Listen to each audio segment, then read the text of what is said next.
Hey, how's it going, everybody? We are ready to go. Ben, you ready to go? Yes, sir. Okay, all right, good. Let me get the video on here. Oh, hey, wave hi to the camera, Ben. Oh, okay, doing a little point and a snap. All right, whoa. All right, the Ben Joravsky Show for your Friday, May 31st is just moments away. But before we get into that, we're going to do what we always do before we start the program. Thank the following unions for jumping on board and bringing back the Ben Joravsky Show. First up, it's the International Association of Machinists and Aerospace Workers, Local 126 in District 8. Hold on, I need to make sure we're recording here. All right, record. Okay, there we go. All right, the International Brotherhood of Electrical Workers, Local 9, and the International Union of Operating Engineers, Local 150. A big thank you to those unions for jumping on board and helping bring back the Ben Joravsky Show. And, of course, today's program is brought to you by our good friends at the Chicago Federation of Labor. The Ben Joravsky Show starts now.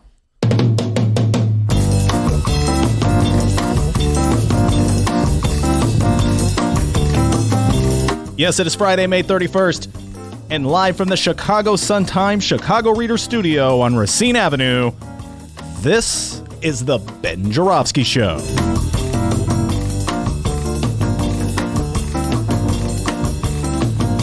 Today on the program, it's another Rummana Rundown with Sun-Times Editor Rummana Hussain. It's the return of activist Heidi Henry, and we welcome back our good friend and host of the Doris Davenport Show, Doris Davenport. And now, host of the Ben Joravsky Show. Boy, you live streamers get one hell of a show in this intro. Ben Joravsky. Hello, everybody. Ben Joravsky here. We're calling. I'm sorry. Showdown Friday. And here's why. Focus, Ben. Focus. So today was the day we've been waiting for a long, long time. Yes, indeed, folks. The Fed finally got around to publicizing their indictment of Alderman Ed Burke on various charges of corruption. I know this, D, because it was the first thing I saw when I hopped out of bed like a little bunny at the ungodly early hour of 9 a.m. Just me and the roosters at that time of day, D. And apparently the bunnies. How'd that go again? Coming out of bed. There I am. Our host, ladies and So gentlemen. what's the first thing I did? You know what I did? Went to the front step and got my newspapers. And what's the headlines of both of them now? Look, guys, I'm trying to be fair, Tribune. Okay? I really am. But once again, the Sun-Times annihilated the Tribune in the headline battle of this one. First of all, let's do the Tribune headline. All right, D? See that one? All right, get a good look at that, listeners. Okay, it says, Burke indicted on raft of Fed graft charges. Oh, I'm sorry. I was an early wake up. Okay, now here's my beloved bright one. Uh-oh. Fed's new charges label Burke the ... Racket Man. Racket Man. Come on, D. That's pretty good. It's pretty good. That's a play on the fact that Rocket Man is about to come out in movie theaters around Chicago, folks. Rocket Man is about Elton John. Racket Man has to deal with the corrupt rackets that Ed Burke was engineering. Get it? Rocket, racket. It's a deep dive, D. All right? It's like poetry in the Sun-Times. Come on, Tribune, you got to up your game. Just don't sing the song. Rocket Man. Anyway, where was I? Oh, yeah. So anyway, when I read the stories, and I read both stories, the one in the Trib and the one in the Sun-Times, I discovered, D, that Chicago had been the scene of a toe-to-toe showdown pitting two powerful forces. In one corner, weighing 250 pounds, wearing his trademark pinstripe suit with a little flower in the lapel, evil Eddie Burke. Ooh. Don't go in the basement. And in the other corner, the TIF program. Let me explain, all right? A showdown between evil Eddie Burke and the TIF program. All right? Eddie Burke was, I should say, the most powerful alderman in the Chicago City Council, thanks to a tacit deal that he had negotiated with the last mayor. What was that guy's name, D? You know, the last mayor? The guy who left town, the one who's so smart? Oh, yeah, this guy. Take a chill pill, Mark. Yeah, Mayor Ram. I miss you already, Mayor Ram. No, you don't. You know, the smart mayor. Anyway, Mayor Smarty Pants apparently apparently thought it would be a good idea to look the other way while evil Eddie Burke shook down every city vendor and TIF applicant he could find for property tax business because somehow or other, evil Eddie Burke, in addition to being the chairman of the City Council Finance Committee and the alderman from the 14th Ward, had enough time to run a property tax business. He's a busy guy, evil Eddie Burke, all right? So anyway, Rom's like, I don't see anything. I don't see anything. Meanwhile, Ed Burke is shaking down all these different, give me your business.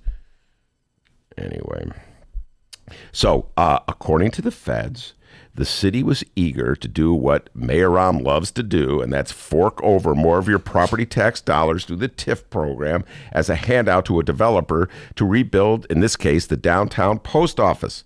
At the same time, Burke wanted that developer to hire him for as his property tax lawyer, okay? So the go-between for this deal was Alderman Danny Solis, who was wearing a wire snitching for the feds. Are you following me, people? This is complicated. This is what happens in your city of Chicago. And yes, you elected Solis, you elected Burke, and you elected Mayor Smarty Pants. Good job, voters. Anyway, by the way, don't blame me. I didn't vote for any of them. I didn't vote for Solis, I didn't vote for Burke, and I certainly didn't vote for Mayor Smarty Pants. All right, so everybody... Take a chill pill, man. Are you following me, everyone? Because here's where it gets even more complicated. All right, according to the Sun-Times, it came down to this exchange. I think this was in October. October rolled around, and Burke's firm still had not been hired by the developer. So Burke and Solis met in Solis' office with a representative developer who explained the company needed TIF funding. Afterward, when Burke and Solis were alone, Burke, quote, expressed anger that his law firm had not been hired. According to the indictment, Burke allegedly told Solis he was, quote, not fond of the way they've conducted themselves until this point, and as far as I'm concerned, they can go beep themselves. Thank you for cleaning that up. Do you know what the beep word was? Don't get me to do that. It just begins with an F, okay? I'll just tell you that, all right? That's our Alderman Eddie Burke. But remember, he was the one complaining the other day that Lori Lightfoot was not showing enough respect for women when, you know, in those official proclamations by the city. Oh, that Eddie Burke. But behind the scenes, he's swearing like a sailor. Anyway, so here's the deal. Eddie Burke is letting Danny Solis know that he better tell that developer, if he wants that TIF money, he's got to hire Eddie Burke's property tax law firm. So now, here's the showdown, folks. Mayor Rahm has a decision to make.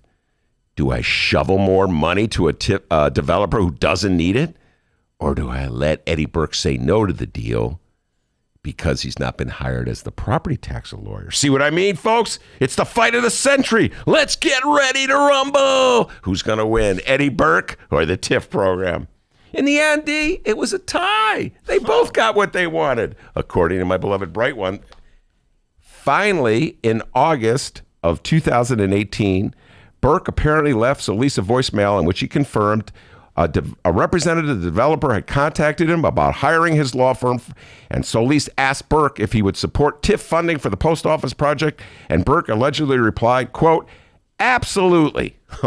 And the TIF proposal sailed through Burke's Finance Committee on September 17th, 2018, and the City Council on September 20th, 2018. How about that, D? It just sailed through.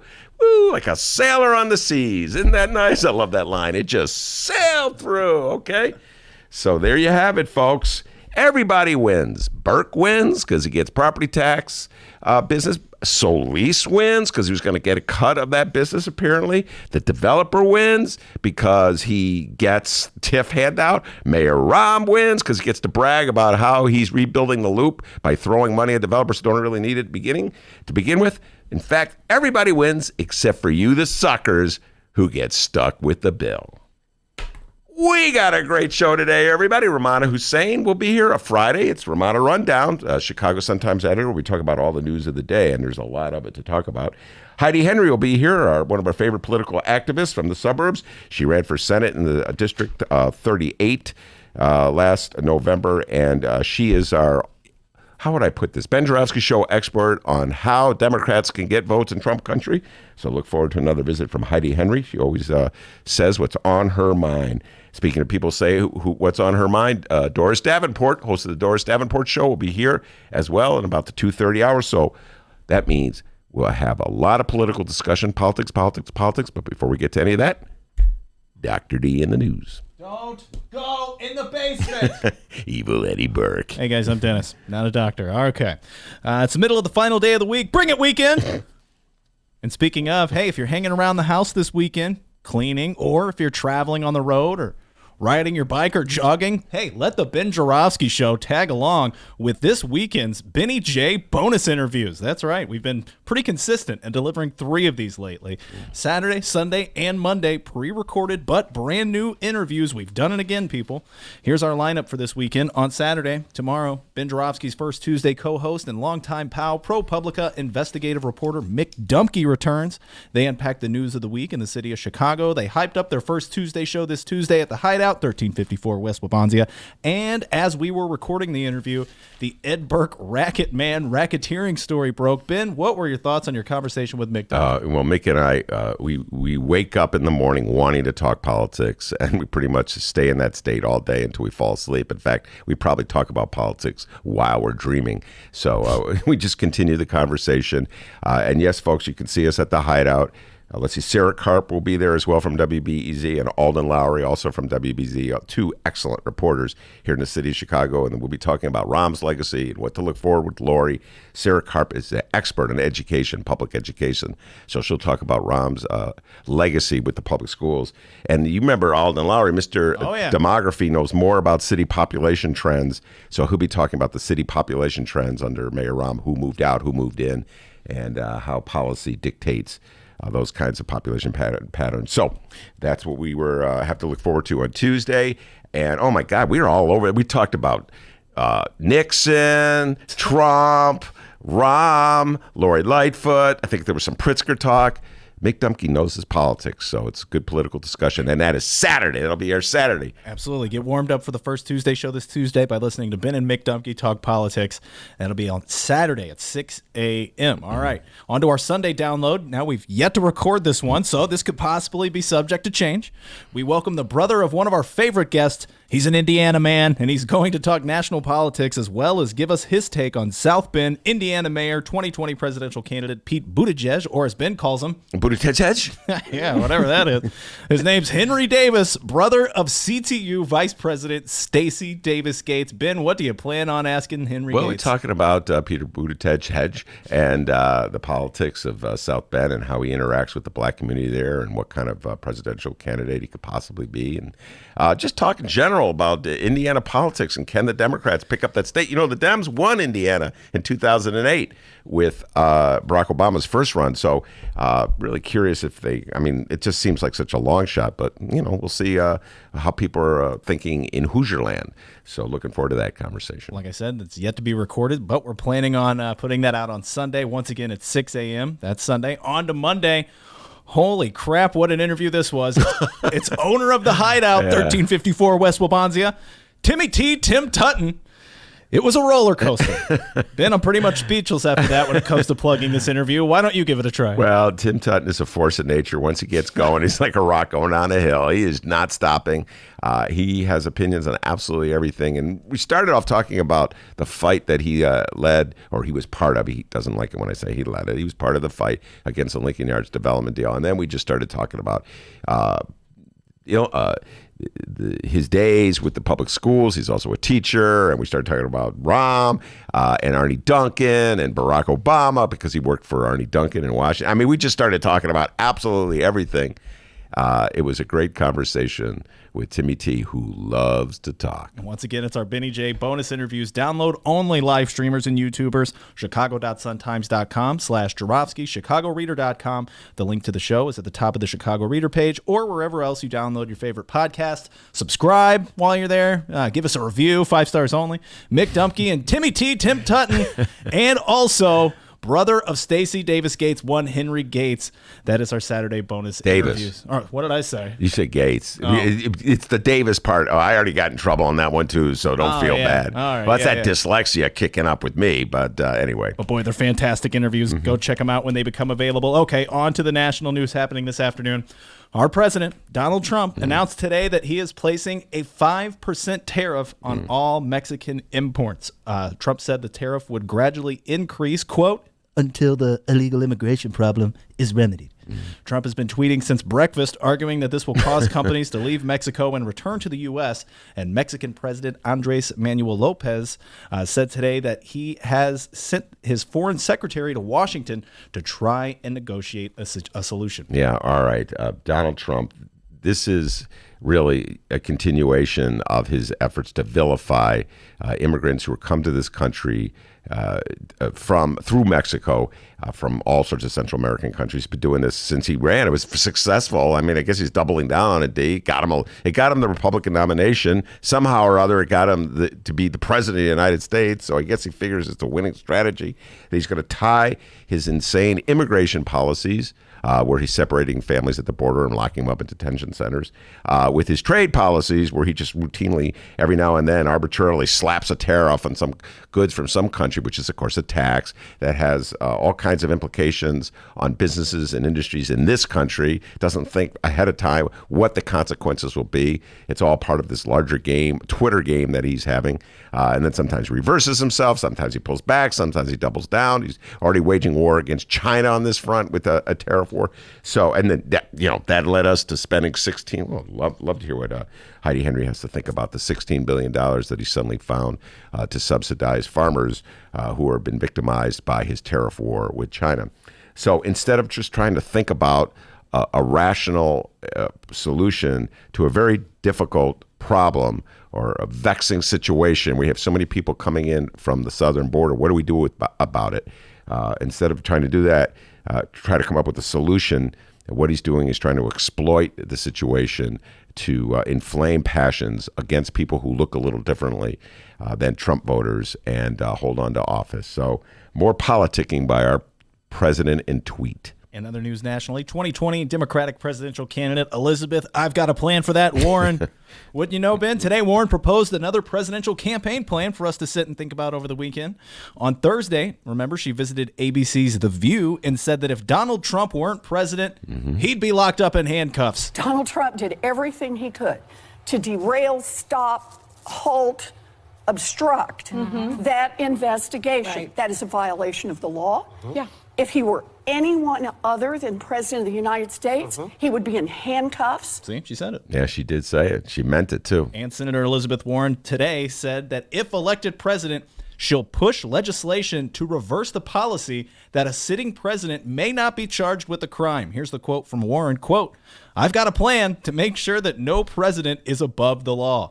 Congress should make it clear that presidents can be indicted for criminal activity, including obstruction of justice. And when I'm president, I'll appoint Justice Department officials who will reverse flawed policies so no president is shielded from criminal accountability." Yes, well, I saw that declaration she made, and this also is an issue because Robert Mueller refused to indict President Trump for obstruction of justice, even though he has mountains of evidence that show that Donald Trump did just that and obstructed justice by trying to undercut the investigation into whether Russians were colluding with his administration, or with his campaign, I should say, to undercut Hillary Clinton's presidential campaign. It's pretty obvious that the Russians were acting on behalf. Well, everybody agrees that even the right wingers agree that the Russians now were acting on behalf of the Trump campaign. So it's clear that he has obstructed justice, or at least it's clear that there's evidence that he obstructed justice. Mueller refused to indict him because of some policy that goes back to the days of Richard Nixon in the 1970s. I still, I think Mueller plays a role in this, D, because he hasn't been forceful in any way. We made fun of it yesterday. His declarations of what he's up to are so confusing and difficult to follow that it enables Donald Trump to constantly say, "I'm innocent. See, I'm innocent," and everybody else is saying, "No, that's not what Mueller said." So anyway, I kind of agree with Elizabeth Warren here. We should, if a Democratic president is up to no good the way Donald Trump is up to no good, that president should be indicted as well. All right, Ben, I got to ask you here with our 2020 presidential candidates. Aside from that week where you were really into Joe Biden, Grandpa, let's check in on that back and forth, ever-flowing flag in our studio and Ben Joravsky when it comes to these 2020 presidential candidates. How you feeling about Elizabeth Warren today? Well, I've always been a big Elizabeth Warren fan, and the only hesitation I have about her as president is that I think she's such a great senator. So how about that for a compliment? But yeah, I would have no trouble voting for Elizabeth Warren. But, you know, I got those loyalties to Bernie.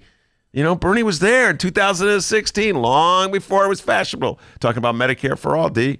And then, oh, God, I'm going to get kicked out. I shouldn't say this. Oh, God. I got this fondness for Lock the Grandpa door. Joe. Got a fondness for Grandpa Joe. I thought It's something about Joe Biden. But right now it's a battle between Elizabeth Warren and Bernie Sanders in my mind. So there you are. Of course, we'll keep you posted on these stories as today's program rolls along. Grandpa Joe, it's a weakness. All right, Grandpa Joe lover. We're done with the national news for now. We're going to move on. We're going to talk local news. And coming up after this short little break, we are going to find out what else is news. Don't go anywhere. It's the Ben Joravsky Show. Hey, playing now at Steppenwolf Theater, the world premiere of Ms. Black for President. It's inspired by the true, that's true as in it really happened, TRUE story of Joan Jett Black, America's first drag queen presidential candidate. You know who created it, D? No. It was created by Tony nominee Tina Landau. Oh. And you know who else created it? No. Oscar winner Terrell Alvin McCraney. You know him, Moonlight. Oh, yeah. For tickets, visit steppenwolf.org. That's Steppenwolf, like the rock group from the 60s, Hang tight.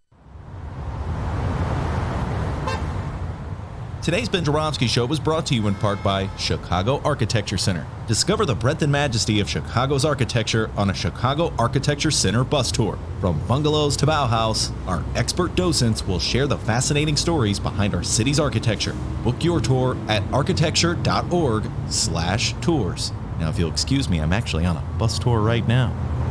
Oh my, look at that wonderful piece of architecture. Hey, welcome back to the Ben Joravsky Show, live from the Chicago Sun-Times. Yes, indeed. It's the time of day where the doctor takes a deep dive in the local news. What you got for me, young man? We're about to find out what's going on locally. It's time for What Else is News.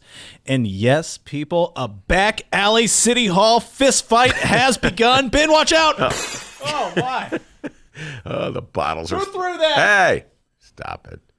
A battle has begun between 14th Ward Alderman Ed Racketman Burke and Mayor Lori Lightfoot. Let's unpack all of this, shall we? All right, so by now, we should all know Alderman Ed Burke's story. Abuser of city power, so much to the point that he was shaking down the Burger King in his ward, and federal agents had to get involved by wiretapping another alderman to get information. Well, we've been waiting for the other shoe to drop in all this, and boy, did it ever. News broke yesterday evening that Burke has officially been indicted and is being charged with racketeering and bribery in a 59-page federal indictment filled with detailed allegations. The following comes from the Chicago Sun-Times in a collaborative effort here between John Seidel, Tim Novak, Lauren Fitzpatrick, and Fran the Woman Spielman. The Burke indictment revolves around 4 schemes, 2 of which involve iconic Chicago landmarks: the old post office straddling the Eisenhower Expressway and the Field Museum. In addition to the post office scheme, Burke is accused of trying to block an admission fee hike at the museum, all because he wasn't getting an answer about a museum internship for the daughter of former Alderman Terry Gabinski. The indictment also lays out a previously charged shakedown involving, yes, a Burger King at 41st and Pulaski, as well as a scheme charged last month involving developer Charles Cooey's redevelopment project on the Northwest Side. The article continues. The indictment showcases for the first time the undercover work of the aforementioned wiretapped former Alderman Danny Solis. The indictment quotes several conversations between Burke and Solis about the old post office developer, in which Burke complained, quote, "The cash register has not rung yet." He also asked, did we land the tuna? Huh? Wasn't there somebody else who talked about the tuna? Who was that did the tuna? I'm a fisherman. Oh, no, that was, I'm getting all my tuna. That was a fight between Rauner and Rom. Remember that? Where Rauner was going to, this is before. I think this is before I had a radio show. Oh, wow. This is a long time ago. Before you were hired, and then after fired. Before one of those, yeah. And Rauner was pretending he was having a fight with Rom. That was the days when they were trying to pretend they were fighting, when of course they're pals. And he had a press conference at a fish store or some kind of butcher shop. I don't know. He had a tuna fish, and he sent the tuna fish to Rom. Sorry on that. Sorry for that. No, that's fine. Tangent. But when you said tuna, I just thought of Rounder and Rom. So once again, the quote from Burke: "The cash register is not rung yet." Oh yeah. Did we land the tuna? Yeah, did we land the tuna? That's just awesome, man. Charged along with Burke are his top political aide, ward worker Peter J. Andrews, accused of attempted extortion and lying to the FBI, among other crimes, and developer Cooley, who is accused of bribery and lying to the FBI. Wow. Burke and Andrews are set to be arraigned Tuesday. Lawyers for Burke, Andrews, and Cooley either could not be reached or declined to comment. But Ed Burke, but not really Ed Burke, released a statement. Yeah, apparently there's still people willing to work for this guy. It's a political aid, and boy, oh boy, just listen to how big of a hero they're trying to make Burke out to be in this statement here. Here's the statement on behalf of Ed Burke. For over 50 years, Ed Burke has served the citizens of the 14th Ward in the city of Chicago honorably and tirelessly. That's so funny. The notion that he's tirelessly serving the citizens while running the property tax business, trying to land big tuna. That's pretty funny. And by the way, why were you referring to themselves, I am Ed Burke?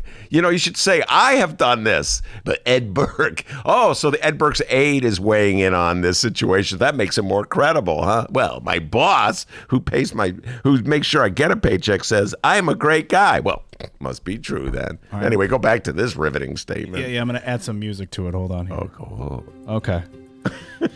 His accomplishments on behalf of the community and his constituents are notable and many. Any suggestion that Alderman Burke abused his position as a public official for personal gain is simply not true. Oh, yeah.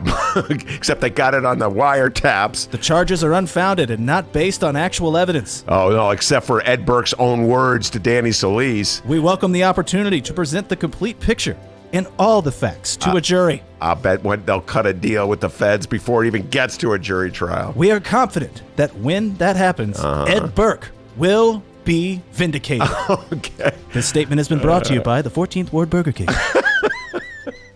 Oh, gosh. Anybody believes that? I got some Burger King franchises in the 14th Ward for you, huh? Now, if you were to show that statement from Ed Burke to our newly elected Chicago Mayor Lori Lightfoot, oh, she'd call BS in a heartbeat, buddy. Sure would. In fact, soon after the indictment dropped, Mayor Lightfoot took to Twitter requesting Burke resign as alderman of the 14th Ward. Wait, she tweeted it? She tweets too? She tweets too. Oh, my God. Everybody's tweeting I these know. days. Come on, Ben, get to it. All right, here's the tweet from Lightfoot. Alderman Ed Burke can no longer continue to do his job honorably or effectively. It is in the best interests of all that he steps aside so that the residents of the 14th Ward can be properly represented. All right, well, it's pretty clear that Ed Burke hasn't done his job honorably since, like, forever. Definitely going back to the 80s when he was leading the faction of white aldermen against Harold Washington. Never forget that, folks. I think sometimes the greatest crimes that aldermen commit against the citizenry of Chicago are the ones they never get prosecuted for. So I don't think the word honorable and Ed Burke go in the same sentence. And you know what? On a very pragmatic situation, Ed Burke is the greatest gift Lori Lightfoot could have ever asked for, because absolutely anybody at this stage in the city council who stands up to oppose her will immediately be linked to Ed Burke, who's decided to deny any credibility, destroy the notion of any credibility given to being an aldermanic critic of Lori Lightfoot by standing up that first day at the city council meeting and criticizing her. So Ed Burke may be Christmas come early for Lori Lightfoot. I don't know what you're talking about based on that statement we were reading. Seems all right. Yeah, he's like, I know, because the aide said Ed Burke's great. Ed Burke pays my salary. Ed Burke must be great. And this morning, Mayor Lightfoot doubled down on her request via press conference. I've asked you all here because I wanted to reiterate my call from last night for Ed Burke to resign as alderman of the 14th Ward. We will be sending him a letter later this morning to memorialize that request. Let me start out by saying, obviously, Alderman Ed Burke is entitled to an absolute presumption of innocence of the criminal charges. But the standard by which public servants should serve is different. All public servants, particularly elected officials, are rightfully judged by a different set of standards. We all must serve with integrity and legitimacy, and we have to have the moral authority to be able to govern. The superseding indictment doesn't merely allege one-off criminal behavior. The allegations as set forth by the U.S. Attorney's Office and the grand jury have allegations spanning multiple years, identify multiple schemes, and suggest a standard course of dealing that is absolutely repugnant. Wow, Lori Lightfoot. I just got finished saying Christmas come early for Lori Lightfoot. This is Ed Burke indictment. And to have Ed Burke be the face of city council opposition to Lori Lightfoot is a gift. So I don't know if Lori Lightfoot should really get what she wants and have him step down, because once he's not around, it kind of takes away one of her great advantages, which is there would be no credibility to anyone who dares to criticize her, because that alderman would be immediately linked to Ed Burke. But I can't say I disagree with anything that Lori Lightfoot said there. Now, people, I've been hitting F5 refresh feverishly for updates on this one. Okay, well, it's an Apple computer, more like Command R. That's the Apple computer version. Wow, you're really good. It took me a while to figure that one out. It took me like a week to figure that out. But I've been hitting refresh feverishly for updates on this, and we will bring them to you if any become available during the show. But just like that, you are now in the know of what is going on in Chicago. The Lightfoot-Burke battle at City Hall has begun. Oh, watch out. Holy cow. Who threw that? Look at you, Burke. It's getting testy. And now you'll have an answer the next time someone asks you, hey, what else is news? Yeah, well, let me tell you something that Ed Burke and Lori Lightfoot agree on. What? And Jussie Smollett, he also agrees on this as well. You did a great job. Give yourself a raise. Take it out of petty cash. We got Rummana Hussain sitting here. Yes, indeed, it's Friday. Time for the Rummana Rundown. We'll bring her on when we return. Who keeps throwing bottles? Read the Chicago Reader to get up to speed on what's what in Chicago. Culture, food, arts and entertainment, weekly concert listings, weekly event listings, the environment, travel. I can continue, but you get the point. And for all of you Chicago political junkies, raw weekly columns on real city politics from Maya Dukmasova and our very own Ben Joravsky. The Chicago Reader, free to the public in newsstands throughout the city and online at chicagoreader.com. Read it now and be a more informed Chicagoan. Cirque du Soleil's Big Top comes back to Chicago with its latest show, Volta. Venture into a captivating voyage of discovery inspired by the adventurous spirit of freedom, where a surge of action sparks a high-voltage journey. Volta. Playing May 18th through July 6th under the Big Top at Soldier Field. Tickets at CirqueDuSoleil.com. Volta thanks their partners Hennessy Black and Champagne Nicolas Fayette. Did you know that 40% of the people in Illinois opt to be cremated? Well, it's true. And Chicagoland Cremation Options honors their wishes by providing cremation services directly to the general public. Chicagoland Cremation Options provides an affordable, ethical, and easy cremation arrangement, whether in person or online. Save thousands and streamline the process by going directly to Chicagoland Cremation Options. It's a family-owned business operated by my good friend Douglas Klein. Here's how you reach them: ChicagolandCremationOptions.com. One more time: ChicagolandCremationOptions.com.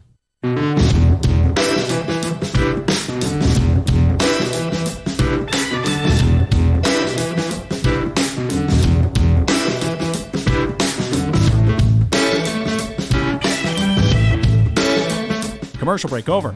Welcome back to the Ben Joravsky Show, live from the Chicago Sun-Times. Yes, indeed. We are live from the Chicago Sun-Times. It's Friday. That means it's the Rummana Rundown with Rummana Hussain. Ben, before we get into the Rummana Rundown here, we got to hear from the live stream chat room before we move further, all right? Left-wing Limbaugh weighed in and said, that's a great name. Left-wing. I love that moniker. Left-wing Limbaugh says, Ben's love for Grandpa Joe Biden tells me that progressives will be screwed once again. No, I just have a fondness for him, left-wing. I just a fondness. Can I just have like a passing fondness for him? And our buddy Kyle Young says, oh, sorry, I said your last name on there, dude. Sorry, Kyle. I'll edit it out. Kyle says, Burke. This is for, I guess this is Burke saying this. A plea deal. My aldermanic ward for a plea deal. And finally, it's coming down, Kyle. You're absolutely right. And finally, Stephen weighed in. Burke may be out of there. So I don't know. Stephen has a good idea here. Stephen puts Sun-Times Ben Joravsky trades frozen steaks and Rummana Rundown for 14th Ward alderman seat. I could do a better job than Ed Burke. I'm just saying that right now while running the. At least I wouldn't be shaking down Burger King vendors or Popeyes. Popeyes. Yeah, we were shaking down Popeyes, guys. All right. Anyway, Rummana Hussain is in the studio. So much to talk about. Let's start once again, Rummana. It's like every day I send Rummana a picture of my favorite headline in the Sun-Times. Once again, you guys annihilate the Tribune. Just say the Tribune. Got to up your game. Thank you. He talks about these headlines all the Rummana, time. come on now. Just say, here's the Tribune's headline. Yeah, go defend the Tribune. I am just being nice because I did grow up reading the Tribune. We're more of a tabloid style paper, and they can take themselves more seriously, which is fine. It's fine. It's different styles. Okay, they're more. Okay, here's the headline. Burke indicted on raft of Fed graft charges. Oh, boy, that really jumps at you. And how about this in the bright one? Racket Man. Who came up with that? That's genius. Well, we have, like I said, I'm pretty sure I know who did it. We didn't talk. I didn't remember it being brought up during the meeting. There were a couple of things that we turned kind of threw around, but I'm pretty sure it's the guy in the copy desk. Because we didn't, usually sometimes it's like, one of us, like one of the reporters or editors, and I should say one of the editors, but I think it was somebody in the copy desk. I can find out for you, all right, for sure. Because they just come up with, sometimes if we're like stuck, they come up with something. They manage to come up with something. Sometimes people are just throwing things around and I could tell you, I don't know if I told you this last week. For the last couple of years, the reader has been asking me to write headlines on my story. I am the worst headline writer of all time. I can never think of anything clever. My headlines are terrible. Sometimes I can think of things that are clever, but it takes a while. But yeah, some of those guys and women in our meetings, they just like come up with them in seconds. Anyway, so Racket Man, great story in the Sun-Times. You had about 4 people, so much deep diving to do there. Just give us some of the basics. It was just I from what I understand, it's a federal indictment, kind of expanding on the original indictment that we heard earlier this year. Criminal complaint. The criminal complaint. Yeah. Mm-hmm. There was racketeering and bribery charges against Alderman Burke, saying that he was steering his city businesses, legitimate city businesses, towards his private law firms. Mm-hmm. And in this, the story, the latest that we got was that they focused on a few items. One included the developers. He was trying to get the old developers of the old post office site to work with his law firm, law firm. And then there was, questions that Burke was against the raising the fees at the Field Museum because they would not answer any questions or give an internship to a former colleague of Burke's on the city council, Terry Gabinski, I believe. Alderman Terry Gabinski. His daughter, an internship. And then there was a question about, I think there was more information about the Burger King bribery scheme. And then the fourth item, I think, was a development site on the northwest side. Not even in Burke's ward. Yeah. And so so I think with the latest, there was more, there was a lot. I think a lot of people were intrigued by the dialogue between him and his colleague on city council, Danny Solis. Yes. And the comments that they made, Alderman Burke is trying to find out whether he's got the business of the old the developers of the old post office site, and I don't know, he's making comments like, did we land the tuna yet? Yeah. And I don't know, I'm a child of immigrants. I've never heard of that. Is that what is that? Or that could be code. And I've actually covered I've covered a terrorism trial, the Mumbai terrorist case. It was a federal case because there were some people in Chicago who were tied to that story. And Natasha Karecki, who was our Sun-Times great federal reporter. Courts reporter, she was covering, I believe, Blagojevich. So I was filling in for her and covering that trial. But so they were playing a lot of tapes of these South Asian men who were tied to this plot and the dialogue they were having with the mastermind of the Mumbai terrorist attacks. Mm-hmm. And they had code too, but I thought their code was a little more creative. When they said someone was dying, they're like, "Oh, that guy got married," but they didn't use any obscure terms that you wouldn't. Here's the deal: when people think the feds are listening, they will talk in codes, or they made up languages. I remember this is years ago. Yeah. The El Rukins, the old they went beyond a street gang in the city of Chicago, had an elaborate language that they would use, and they would have they had a interpreter come into the trial. Remember that? Yeah, and at this trial we had someone come in from the FBI and translate words like getting married means that person died, and then there was also in that case there was a Danish cartoon plot, because there was this cartoon that was offensive to Muslims that was printed in this Danish newspaper. That story, and so they called that the Mickey Mouse Project because it was involving a cartoon. So you know what I mean? It's like that one I could probably tell what that was about. But it's interesting how people come up with I don't know code that they might think nobody else will get. I don't get the tuna reference. I don't think that Ed Burke was speaking in code with Danny Solis because he thought by saying, "Did we land the tuna?" that would confuse we get the deal? I think that was just his idea of clever. Yeah, that's true, because he was swearing and saying things like something about the cash register. I mean, that's obviously not code. I don't think he's. This is going to take a deeper dive, but I don't think he's as colorful in his language as former Governor Blagojevich. No, I don't think he is. Yeah. I think if you ever saw him in city council, you kind of just get that immediately, that because he's all about prose, and sometimes he'd go off and start saying poetry, or I think yes, he would. And his little make, I don't know, wouldn't he say speeches. limericks once? I don't know, I'm probably making that up, but I know he would kind of quote literature or poetry, and so I can't see, I don't know, not to say that he can't have a colorful language because of that, but just seeing him in we land the tuna? Yeah, that's his idea of colorful rhetoric. So go ahead. I cut you off. No. So I don't know. I think this is going to get more interesting before this all finishes. So it's very interesting because everybody, Alderman Burke has always been referred to as the powerful Alderman Ed Burke. And now I think there was one reporter, I think on Facebook, was saying that I think people need to stress that the once powerful Alderman Burke. Powerful. So it's just interesting because I covered City Hall as a youngster at City News Bureau, and he was there. And even then, even when I still think I'm a novice some days, but I could even tell that this guy has a lot of power, and people listen to what he has to say, and whatever he says goes. So one of my central accusations against just the way people operate in the city of Chicago in general is they look the other way at what's obviously what they see as evidence of corruption. And the Sun-Times story and the Tribune story as well. Even if the headline was weak, it was a pretty good article in the Tribune. I got to give their reporters credit. But they're good reporters. Yeah, they're good reporters. You can't help it. They don't write the headlines. But anyway, both papers point out the second scandal.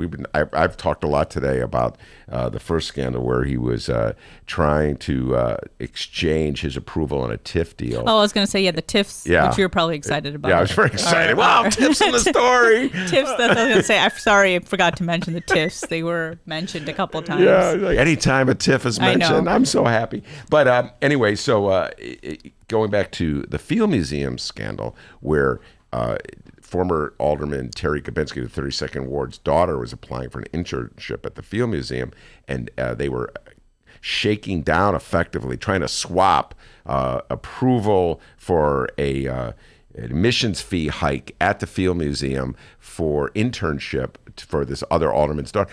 People know, that happens. Yeah, of course. I mean, it happens in our profession. But I don't think anybody shakes down. No, nobody's shaking anybody down. But you know what I mean? People definitely, there are people who get pulled. That's in every profession, right? But not to say that, there's no bribery. Okay, but, there's nepotism, I guess. No. Or, favoritism. I mean, all the time. I don't even know if listen, people get recommendations. That's not what I'm complaining about. But the notion that they would not hire an intern, if let's say. And they actually gave Alderman Burke a message that said, she's welcome to apply for a job here. So it's not like, I don't know why they wanted her to do an internship. That's it is. But I'm not shocked. No, but here's the thing. And this is what gripes me the most, Rummana.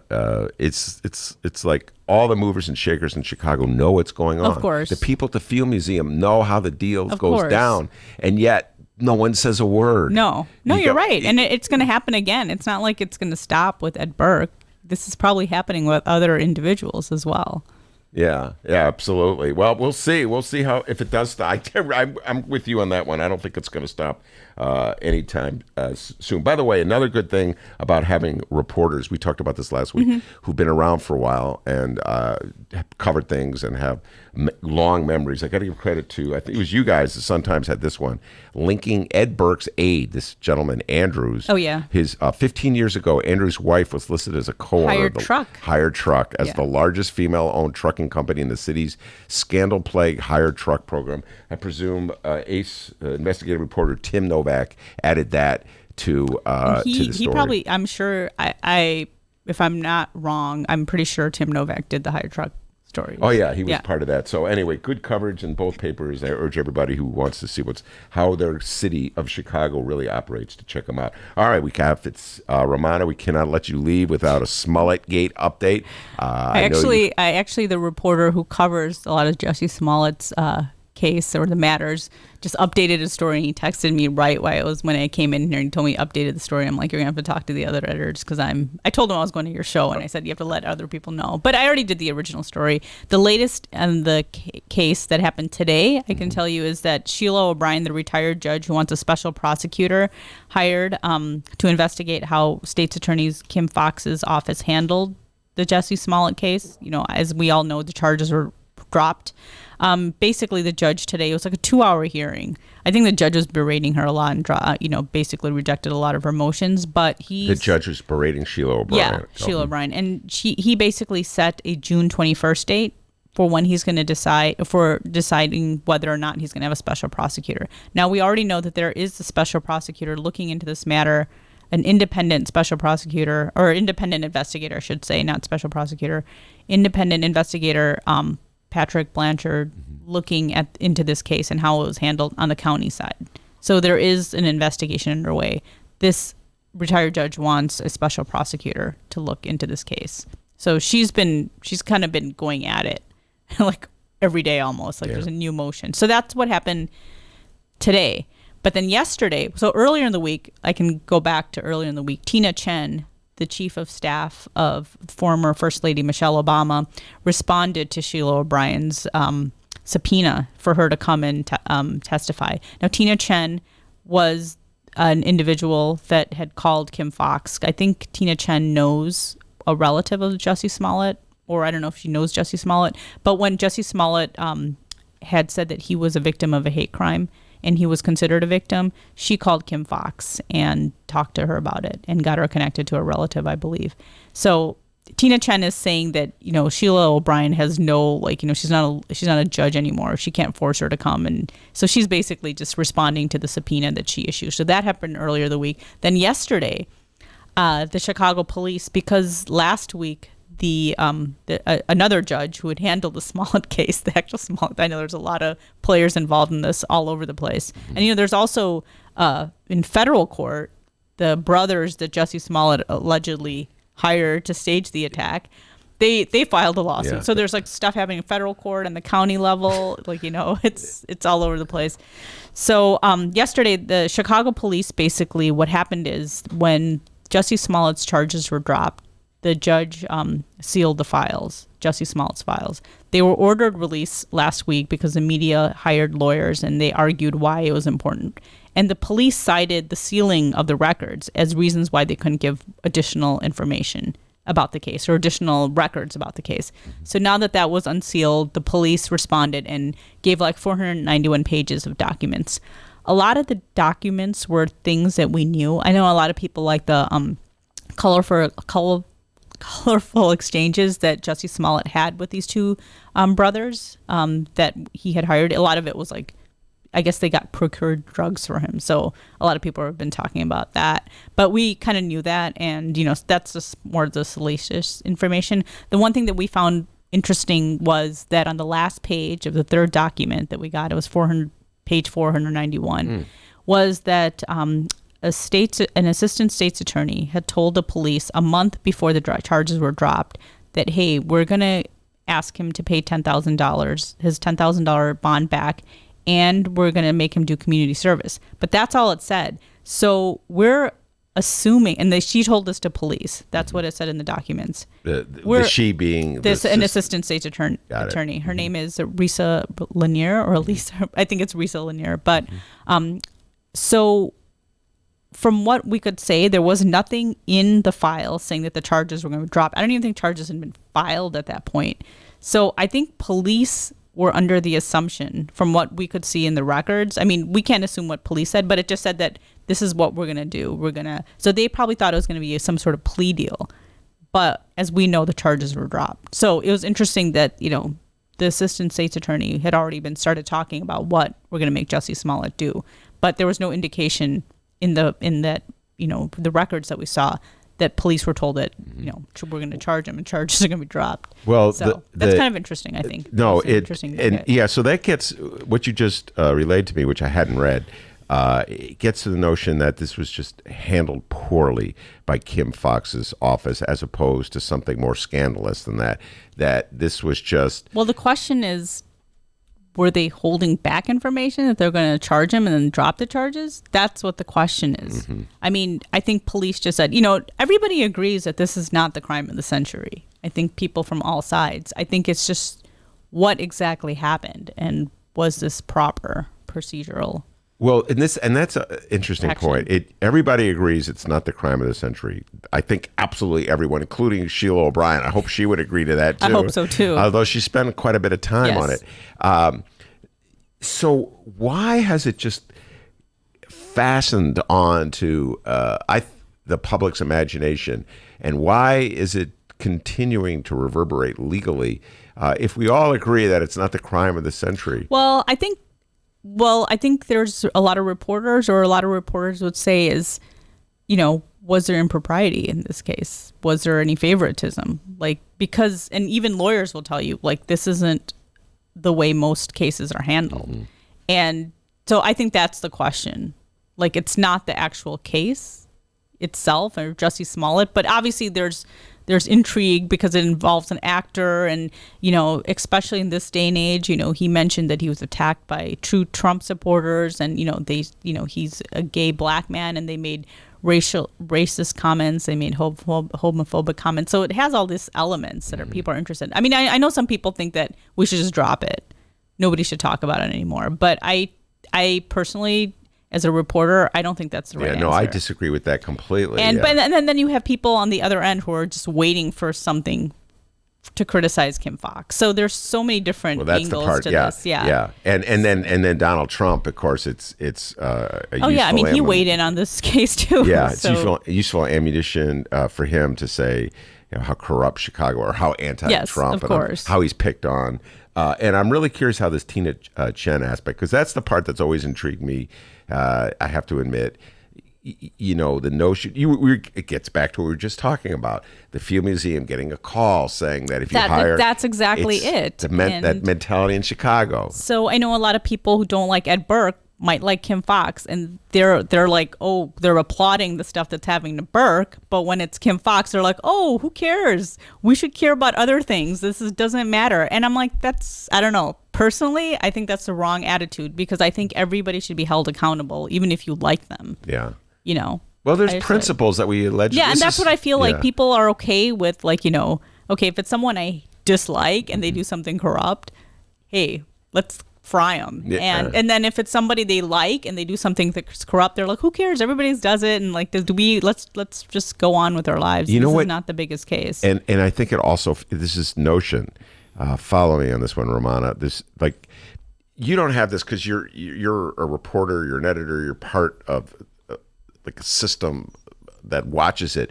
But if you're a player in the larger struggle, you're always viewing of the larger struggle. And so a case that exposes a weakness, let's say, of President Trump, that you're going to want to dismiss it because you want Donald Trump in power longer to do the things you want. So that's why you'll see like John Cass of the Tribune defending Trump, dismissing the accusations against Trump. Say, it's nothing new. Yeah. Democrats do it too, because he wants Trump in. So, he puts tax breaks, whatever. So then you go to the people who love Kim Foxx's position on justice and how we And actually that's have fine, yeah. alternative sentencing. They don't want anything that would blemish her record. Agreed. Yeah. Agreed. But I'm just saying, I think everybody, as someone who's, all about, reporters all about being the watchdog of like the public. I mean, you're supposed to, at least I think politicians and elected officials have to answer to their actions. And I also think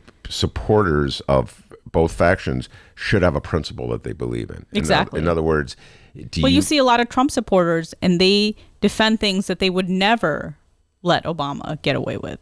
I mean, I honestly think Obama would have been impeached by now, with the things that Trump gets away with and says. It's just amazing. Yeah. I completely agree with you on that point. Oh my God, there's so many other things on my list to talk to you about. We can keep talking. We can keep talking about this, but this is something, a point where I scrawled this Asian American Month. I don't even know why I scrawled it anymore, but it is Asian American Month. Okay, that's why I scrawled it. It's June tomorrow, so it's done. So that I was going to say, there's a lot of, I think a lot of Asian American art that's been talked about. I mean, I follow a lot of Asian Americans on Twitter. So I know that there's this new movie called, I know we talk about movies. That's what we're talking about, yeah. There's this movie called Always Be My Maybe. And it's a rom-com and it's on Netflix. I'm sure I'm going to watch it. Ali Wong is this, I believe she's Korean American. I could be wrong, but she's a comedian. She's hilarious. Yeah. You ever So seen Ali Wong? I've seen some of her stuff. So she taught, she's done a lot of stand-ups while she was pregnant. And she's talked about motherhood, and she's in pretty this, out there. Yeah. So she's in this rom-com. She plays a chef, and she's and I think it's an all Asian cast pretty much. And, Keanu Reeves has a cameo appearance in it. And, Keanu Reeves is part Asian. So everybody's been, all the Asians have been talking about this movie. I think it got pretty good reviews. But it's a rom-com. And the other guy in the movie who plays like her opposite is her childhood friend who they hung out with. But then they had a falling out with, and they meet later in the years. And he works for his dad, like an air conditioning company. But he's an actor from Fresh Off the Boat, which I don't know if you've seen that sitcom. I've never seen it, but I heard it's good. I've just heard about it, read about it, yeah. So, well, anyway, it's Asian American Month, so I recommend you watch that. I'm going to watch that movie. That'll be my assignment. This week I'm going to go see... Ma? No. Well, okay. Where's Leah? Leah, she just left to get our next guest, I think. But Leah, we'll be seeing Ma as soon as the show is over. She'll be going to the matinee to see it. Leah, the New York Times, I read their review about it. They said that Octavia Spencer's great.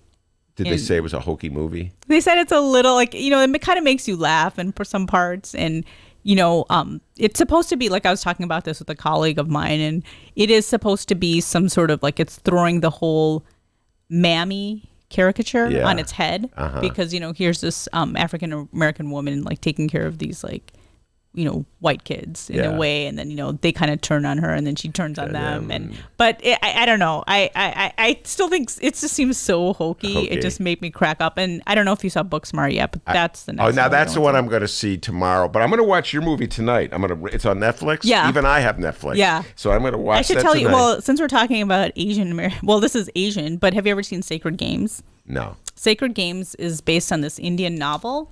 And it actually was a huge hit last year. I mean, it got great reviews. I think you'd like it. It's about police corruption and kind of talks about modern day India, and it's police corruption and about a gangster. And I made my husband Mick watch it, and he ended up loving it. So it's a second season hasn't come out yet, but they've already teased it on trailers. It's a TV show. It's a TV show. It's on Netflix. It's called Sacred Games. All right, I wrote that down. But there was a reason. No, there was. Talking about Asians and how we're ignored. Nobody cares. That's what I'm saying. You didn't know it was Asian American Month. No, I did know it was Asian American Month because I booked a guest to talk about it next week. I complain about this all the time. But there was a specific reason I wrote it down, and that's because I said that progressive white people don't care about Asians. Asians? That's true. Yeah, that's totally true.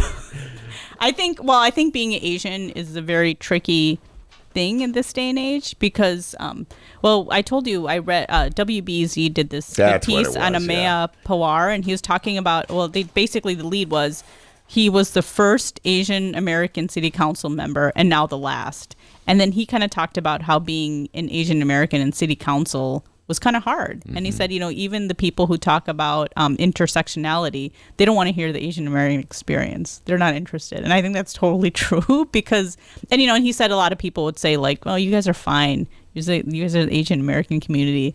You have a lot of money, and that's actually not true. I mean, I would, as an Indian American, I know Indian Americans are supposed to be the most successful minority, and even as census data shows, but doesn't mean like every single South Asian or Indian or like Pakistani has all this money. Yeah. So, and there's so many different groups, and so I thought the articles were really interesting. I think you should look it up. And then they did another one about, just this week they did one on politics, and it kind of like flared out from the AMEA article. Well, I've actually wanted to... we're actually a growing population, Yeah. but nobody really cares about what you have to think. I'm just saying.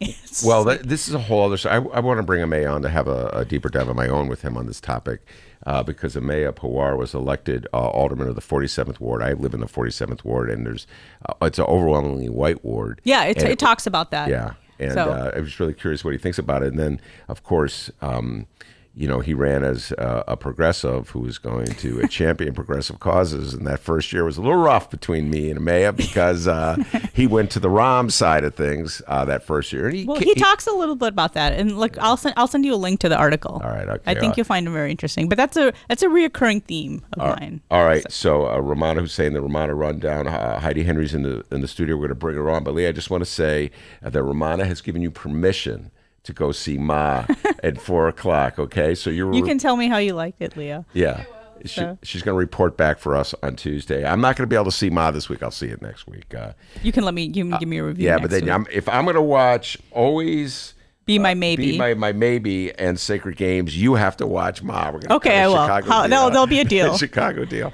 All right, that's Rummana Hussain. It's the Rummana Rundown every Friday on the Ben Joravsky Show. Rummana, have a great weekend. We'll see you next week, all right? Heidi Henry, our favorite state senatorial candidate from the Burbs, is in the studio. We're going to bring her on after this. Hey, everybody. What you're about to hear are the piano stylings of Jeff Manuel. Man, listen to Jeff go. Jeff Manuel has been playing piano around Chicago for years. He's played for conventions, for celebrities, played in basement bars with blues bands. He's played at prestigious social clubs, fine restaurants, and in the intimacy of private homes. Book Jeff Manuel at jeffemanuelpianist.com. Don't worry, I'll spell his name at the end of this commercial. You know what Chicago Magazine said?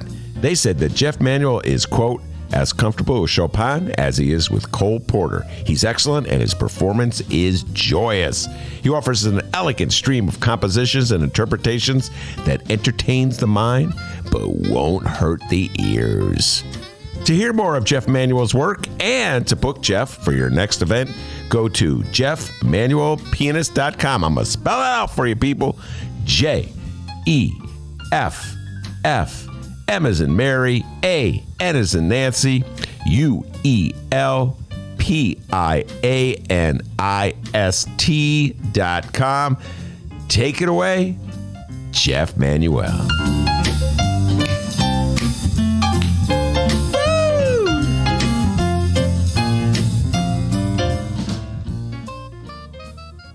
The Ben Joravsky Show is supported by the Northwestern Summer Writers Conference. Now in its 15th year, the 3-day conference held in Chicago features a diverse array of workshops, speakers, discussions, and readings. Learn more at sps.northwestern.edu/writers.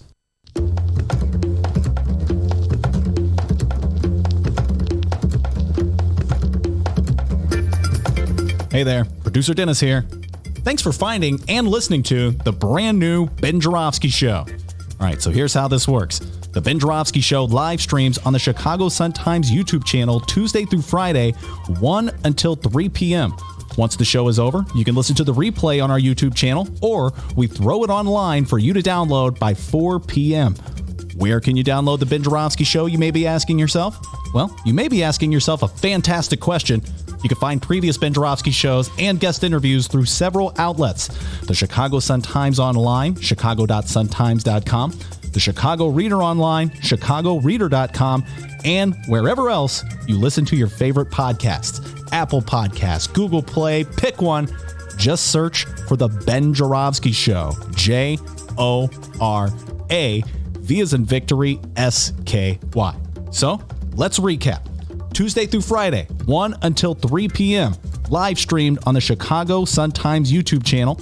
and downloadable by 4 at chicago.suntimes.com, chicagoreader.com, and wherever else you listen to your favorite podcasts. Yes, the Ben Joravsky Show is back. We're live and downloaded. Tell your friends and enjoy the rest of the show.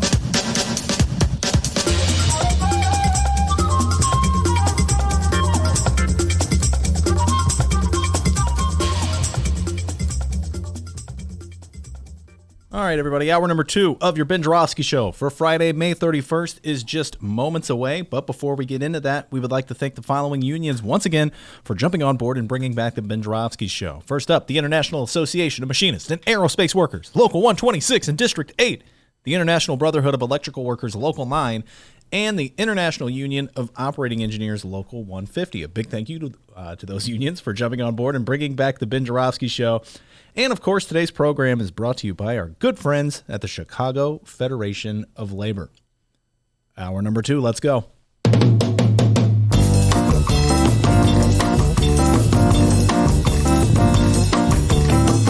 It is Friday, May 31st, and live from the Chicago Sun-Times Chicago Reader Studio on Racine Avenue, this is the Ben Joravsky Show.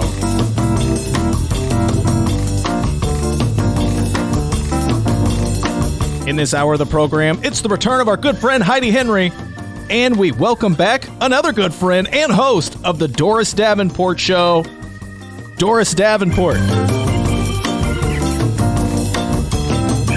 And now your host of the Ben Joravsky Show, Chicago Reader columnist, Benny J. Ben Joravsky. Yes, indeed. I've been interviewing Heidi Henry for about a year now, it seems like. And the last time it was back in the old days when I was on the radio, and then she came to the podcast. And when she's done with the podcast, people are saying, bring that lady back, the horse lady, because she trains horses or breaks horses, whatever the saying is. And interesting perspective that Heidi brings to the show and to politics in general. She is a New Deal Democrat in the era of Donald Trump, living in the hinterlands. What do you call it? The boonies? Is that what you? Well, we either call it the Heartland of Illinois or the hinterlands of Illinois. Oh, both of those sounded way better than the boonies. Anyway, she.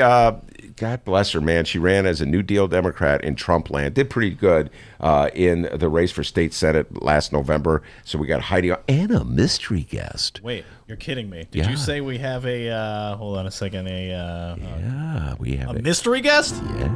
Ooh, who could the mystery guest be? Oh, my. Heidi didn't just come alone. She says, I'm coming from the hinterlands. I'm bringing a mystery guest. So we got a mystery guest in the studio. We're going to find out who it is in a little while. But you got an update for us, young man? Absolutely, I do. Who will the mystery guest be? Oh, my. All right, better turn that down before we get copywritten. All right, here we go. Right now, posted on both Ben Joravsky Show Facebook and Twitter pages at Benny J Show, Jorav as in Victory, SKY. It's this. Oh, and in this week's Chicago Reader and at chicagoreader.com, it's the latest Chicago Reader column from our very own Ben Joravsky. The article is titled "Going to the Source." Ben Joravsky, what the hell is your Reader column all about this week? I've been talking obsessively about this all week, and it was for the Reader. It's a special issue, the books and comic issue. Here it is. And so they asked me to write something related to books or comics. And I said, well, I just read Seymour Hersh's memoir of his years and years as an investigative reporter. And Heidi Henry, you would love Seymour Hersh. He's a little ahead before your time. Investigative reporter extraordinaire, uncovered so much evidence of just government waste, bad behavior by powerful presidents going back to the Nixon days, through the Reagan years, into the Bush years, Obama, Clinton. He goes after both Republican and Democrats. And there's a lot of what I zero in on are the tools of the trade as a journalist that Seymour Hersh talks about, and how other wannabe investigative reporters can learn some of the tricks of the trade, including he reads back to sources now. Heidi, you must have done a lot of interviews when you were running for office, right? Yes. Have you ever had a reporter who reads back to you the quotes he or she takes from you? Not too often. Once in a while I did. I'd have people who would come up because largely I was an unknown quantity. You could find quotes from me in the paper. I wrote for our local paper silly animal stories from my farm.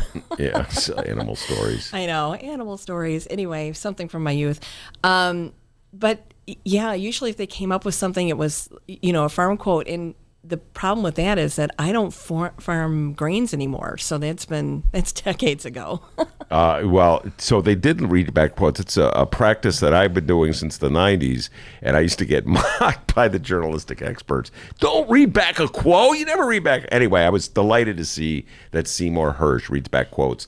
Yes. It's a way of testing the accuracy. The fear that journalists have, I talked about this with Mick Dumke, the fear that journalists have is that they read a quote back to somebody, they'll say, oh, I didn't say that, when they really mean, I don't want to be quoted as saying that, even though they did say it. But see, when we're doing this stuff live on a podcast, it's like, there's no off the record. You said it or you didn't say it. Hey, and if I said it, I probably meant it. I don't have a whole lot of filter, which is kind of a problem sometimes, Well, it works to your advantage and your disadvantage at different times. So anyway, Dee, that's what I wrote about. So go check it out at both Ben Joravsky Facebook and Twitter pages at Benny J Show, BENNY, the letter J Show. It's also at the Chicago Reader this week and at chicagoreader.com. Who knows, next week maybe he'll talk about Aquaman. I don't know. Maybe, maybe not. He didn't talk about comics this week. Maybe next week we'll get a little Aquaman talk, but go check it out. I have a feeling, to quote John Lennon, I will be writing about Ed Burke, Mayor Lightfoot, Mayor Rom, and the ongoing... Not Aquaman, guys. Not Aquaman next week. I got a feeling that Ed Burke deal, I'm going to take a deep dive in that. All right, Heidi Henry, the pride and joy of the 38th State Senate District. You ran in November. You have a mystery guest, so why don't you introduce your mystery guest? So my mystery guest and I met in Ladd, Illinois. And if you know Ladd, you would know Rip's Chicken, which is legendary. No, I love chicken. It's awesome. What's it called? Rips. I'm going out there right now. It's R.I.P. After the show. Oh, yeah, right after the show. I love chicken, Heidi. When I come to Chicago, I want to go to Harold's, right? Because you can't get Harold's out by me. Yeah. And but people from here go out to Rips. Do they have fried chicken? Yeah. So you told me about Rips. I'm going out the 38th district like 3 times last election cycle, and I know you didn't go far enough west. Okay, excuse my utter ignorance about anything having to do with Illinois geography outside of the city he of just Chicago. knows that one road, Higgins. Higgins. That's Higgins Road. So you got to go further west. So tell folks where Rips is. So the furthest west you went was Morris. So as it go, because the 38th runs the I-80 corridor. So you go from Morris to Ottawa to LaSalle, Peru to Ladd, Illinois. And it's right by Spring Valley, so, Do you know any of this, Dee? No, I did not. Okay, he's from downstate. Didn't know anything. Higgins Road. Rips is on... it's in Ladd. It's in Ladd, okay. And Murray and I were both canvassing. Wait, did you introduce her already? Oh, yeah, I'm sorry. The mystery guest. The mystery guest, yeah. And I were both canvassing in Ladd. Okay. And I noticed that wherever I went canvassing, there was always this red Durango and this blonde woman like across the street from me. So it turns out we were both running for office and we both needed to collect signatures. Now, if you know any of my backstory, I ran in 2 House races and a Senate race in the same cycle. You're a glutton for punishment. Well, it's because we had a redistricting issue I wasn't aware of, and then, one thing led to another, and there I was. So I was canvassing for signatures to get on the ballot for the 3rd time. And mystery guest was doing the same thing. So we decided, and went over across the street and introduced myself, and we'd run into each other at different events, and we decided to go ahead and work together. I would carry hers, or she would carry mine, and we get twice as much done. So that's it. So now introduce your mystery guest. So my mystery guest is Murray Briel, and she ran for the 16th congressional race. So there was 4 people in that race, and I think she was 3rd. And it was an amazingly difficult primary for her. I was heavily involved with Indivisible out in my area at that time and had to plan different events for the 4 candidates and try to stay neutral. But Marie and I had become really good friends, and I'd also become really good friends with Neil Muhammad, who was on here a few weeks ago. Yeah. All right. Well, Murray, welcome to the show. Thanks for having me. And I have to say this about Neil Muhammad. Yes, so this is the 16th Congressional District, folks. Adam Kinzinger, the Republican incumbent, it was viewed as unbeatable, but the Democrats, there was so much fervor, anti-Trump fervor. It was a very crowded Democratic primary. I've gotten to know 3 of the candidates. Well, I know 2 of them now. I'm meeting a third, Sarah Dady, who was victorious and ran against Kinzinger. And Neil Muhammad, who finished second, did he? Second. Neil Muhammad this guy's the real deal. He came on the show about a month ago, I want to say. You helped broker that. Right. And this guy is so smart. We just went down all the healthcare policies of all the different candidates, all the different options that I urge anyone, not now because you're listening to this interview, but check it out. It's on our site, the Neil Muhammad interview. And we're going to bring him back because we're going to talk about like tariff policies and because the guy can really do the Neil deep is dive. very experienced. He's a great guy, good personality. He and I became friends. Yeah. We were adversaries because we were the 2 progressives during the primary, but we were able to keep it Friendly. Thank you. Yeah. I didn't want to. It was like 2 friends running in support of one another. Yeah. And, here's me going, man, they're both my friends, and I just love both of them so much. But, yeah, Neil is your guy for a deep dive on just about any topic because he's a Jeopardy guy, right? So. Yeah. No, he's really smart. Yeah. All right. Now let's get into some of the issues. Whenever Heidi comes on the show, Marie, I'd like to ask her for her opinions on some of the issues. We have such a Chicago focus. Heidi's always pointing that out to me. We have such a Chicago focus because obviously I'm from Chicago. We do these interviews in Chicago. So many of my guests, like the great Doris Davenport, who will be on really soon, are other Chicago residents. And I always want to know how the issues that we talk about are playing in Trump land, because your district your area did go for Donald Trump. Yes. And so I guess the number one thing there's a whole litany of things here, has to do with the abortion bill that's right now, I believe it passed the House and now it's in the Senate, and Pritzker says he's going to sign it. Fascinating article. I urge everybody to read it. In the New York Times today by a guy named Rob Schneck is his name, and he was a leader of the anti-abortion movement for 30 years. The lead is, for more than 30 years, I worked to overturn Roe v. Wade. As an evangelical minister, I was deeply engaged in the world of the religious right, beginning with my vote for Ronald Reagan, et cetera, and so forth. He's still very much an opponent of abortion, but he says that he can no longer support a reversal of the Roe v. Wade by the Supreme Court because the conservatives following this, while they are articulating the need that every woman carry every pregnancy to birth, are doing absolutely nothing to help poor women who give Hasn't birth. that been the argument all along? My husband and I don't call it pro-life, we call it pro-birth, because those that advocate for it are the ones that the moment the child is born, the mother is a hussy, the kid She's has shamed. no hope. Where's the husband? I'm not paying for it. The social programs they won't provide, the assistance for education. This has been a constant theme, so it's nothing new. We have, we've noticed that since I was a child, and I have to tell you, when I was little, we used to have this show on WGN called Romper Room. And the teacher on Romper Room suddenly disappeared, and she disappeared because she needed a midterm abortion for health reasons, and they would not allow her back on the show. So that was the first time I had an abortion discussion with my mother, who was an OB/GYN nurse. And I probably was 4. So even then I understood it was a medical procedure. The problem that we have is the legislation that's passed largely in the South and then Ohio. And we have a new bill in Louisiana was written by a Democrat. And is going to be signed by a Democratic governor. And the problem with this is Which state is that? This is Louisiana. Louisiana. So the thing is it's control of an entire gender.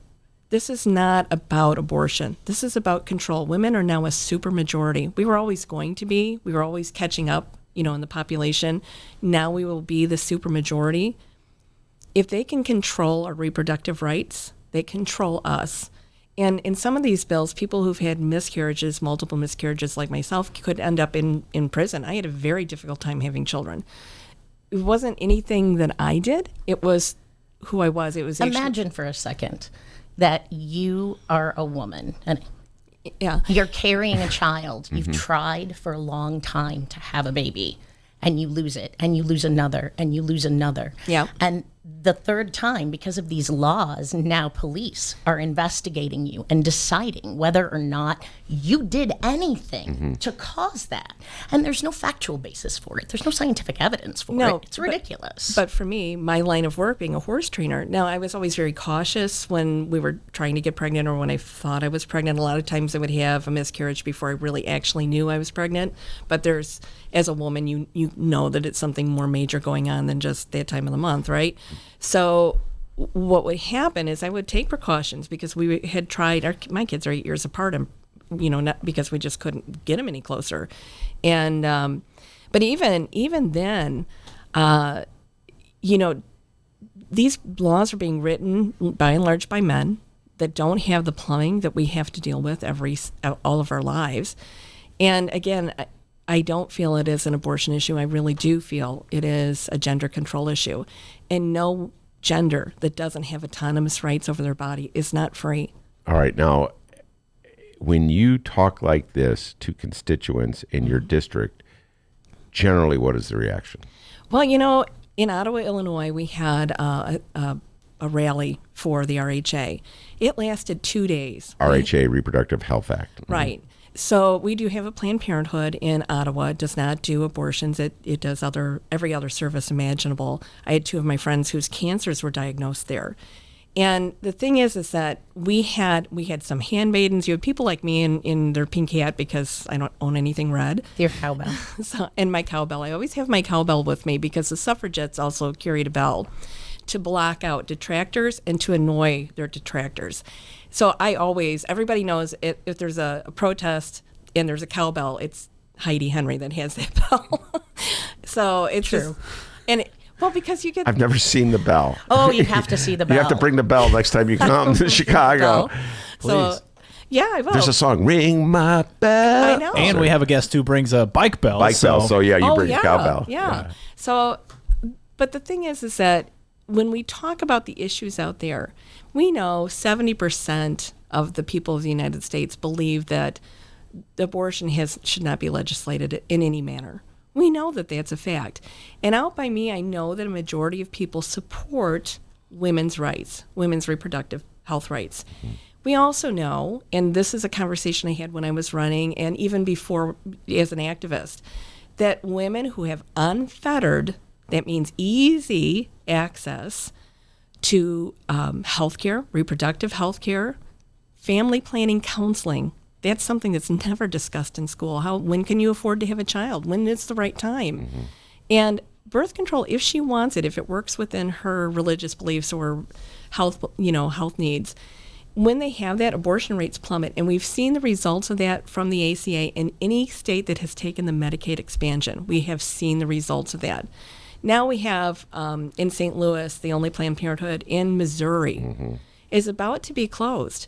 All that does is people like my two friends that were diagnosed with cancer. I have another male friend that had his STD, was diagnosed there. All that means is that they don't have that care. It's terrible. The Planned Parenthood clinic in Ottawa that doesn't perform abortions has people standing in front of it praying the rosary. And it's in a storefront. Downtown, kids, activities, dance studio, everything right in front of. Right there. And so they shame these poor people that are going in for a cancer diagnosis, for an STD screening, for birth control to prevent abortion, for any type of reproductive health care. And they're shaming them and trying to turn them away. And my whole thing is, if you're really anti-abortion, you would be opening a clinic on there'd be more Planned Parenthoods than there would be Starbucks. Clarence Thomas just issued a dissension yesterday, and it was ridiculous to me. He said that I wish I had Clarence Thomas, the Supreme Court Justice. Obviously, there was the dissension and probably the decision regarding Indiana's trying to limit abortions for women who are getting abortion. This is really a bizarre bill. They were getting abortions. They didn't like the gender of the child. which I don't know if any woman would admit to that anyway. So it's that kind of a weird happens. law. It's such a.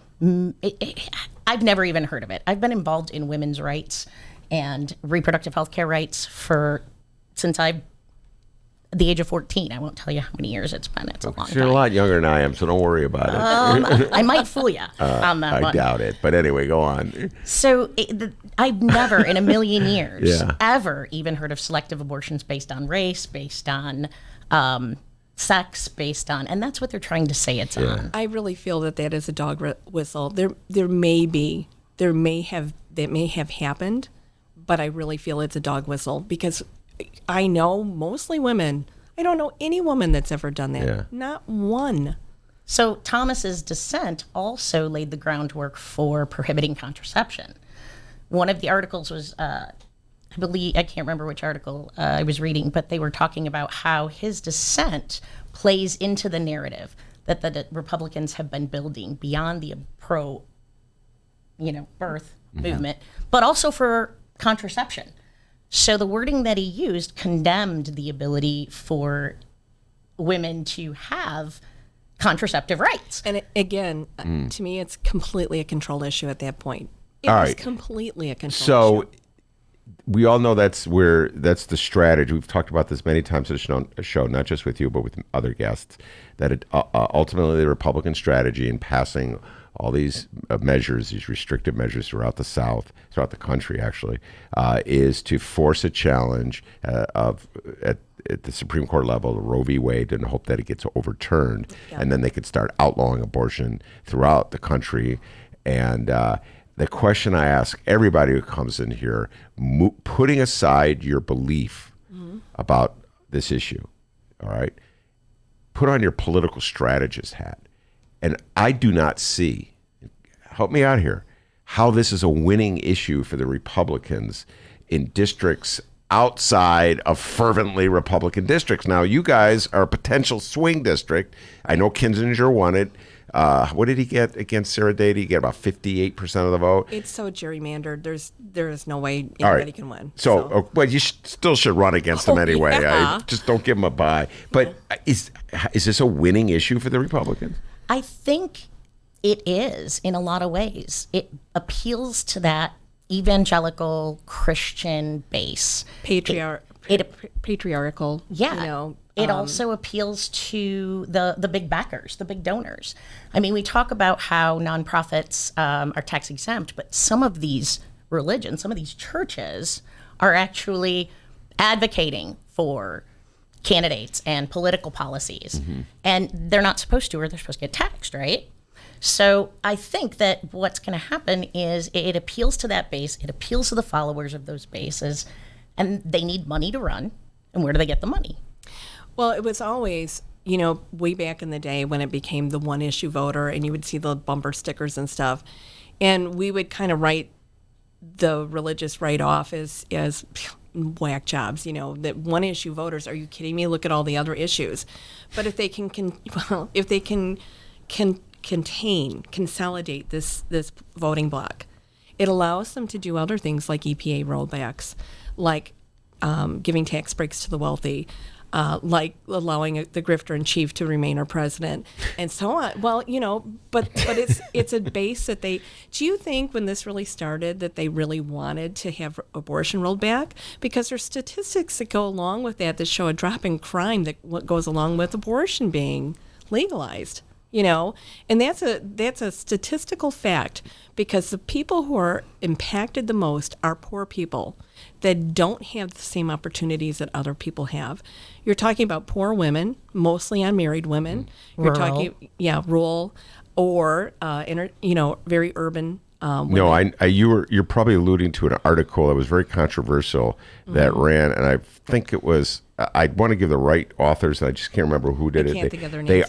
They made the argument that there was a drop in crime due to the legalization of abortion. Now that's a very controversial stance to take, and I have a lot of difficulties with that one, because then you get to the notion of people like using abortion as a way to eliminate huge trends, and this is a theme that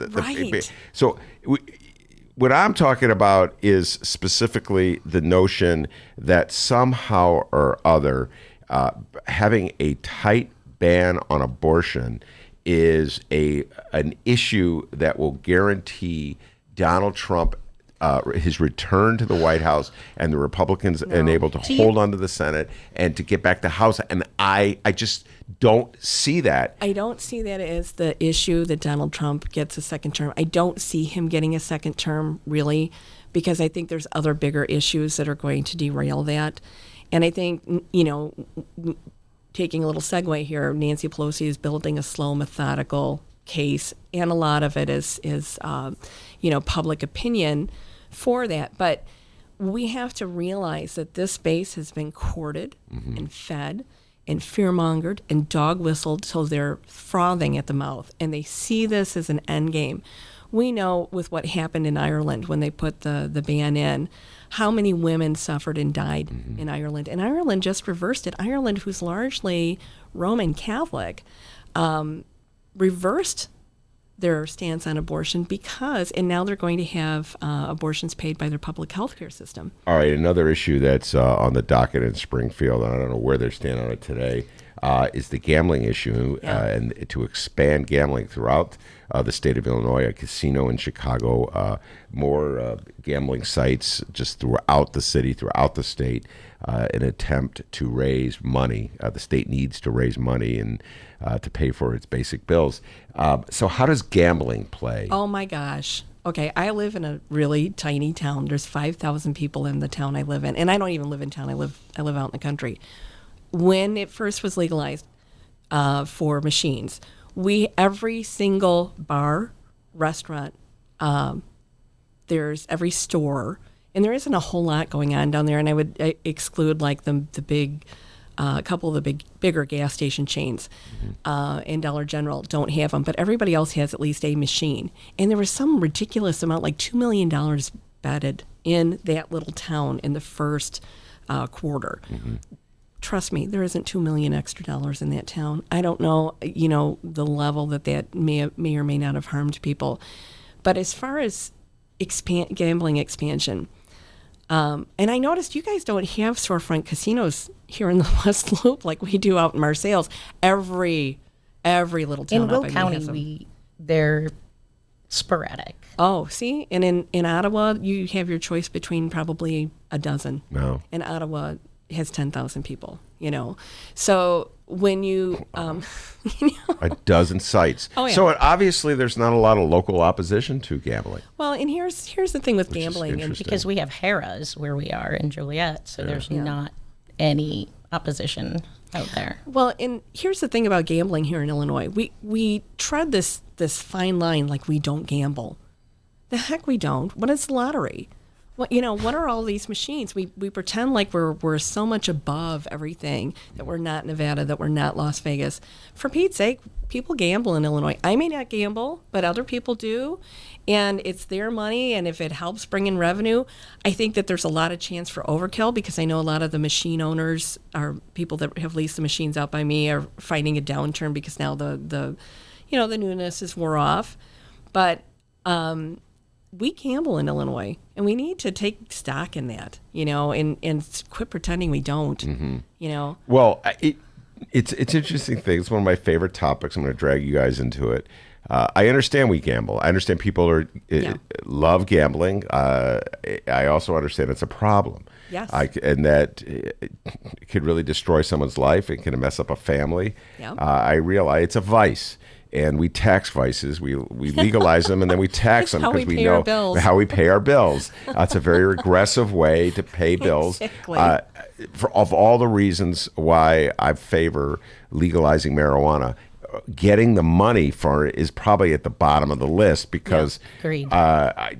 I just think that you're just kind of like encouraging people to go out and smoke reefer. I don't know if that's the point of it. They're going to smoke it anyway, and God bless them if it gets them off, and it gets them through life. Life's tough, man. Some people need to smoke a joint to get through it. I understand all that, but the notion that we're going to balance the budget on a vice, I have a lot of trouble with that. I have a huge issue with that as well. The utter hypocrisy of people in the state of Illinois who think it's okay just to let gambling go everywhere. You know, every casino in Chicago now, it's coming down there. Love to hear Doris Davenport in this one.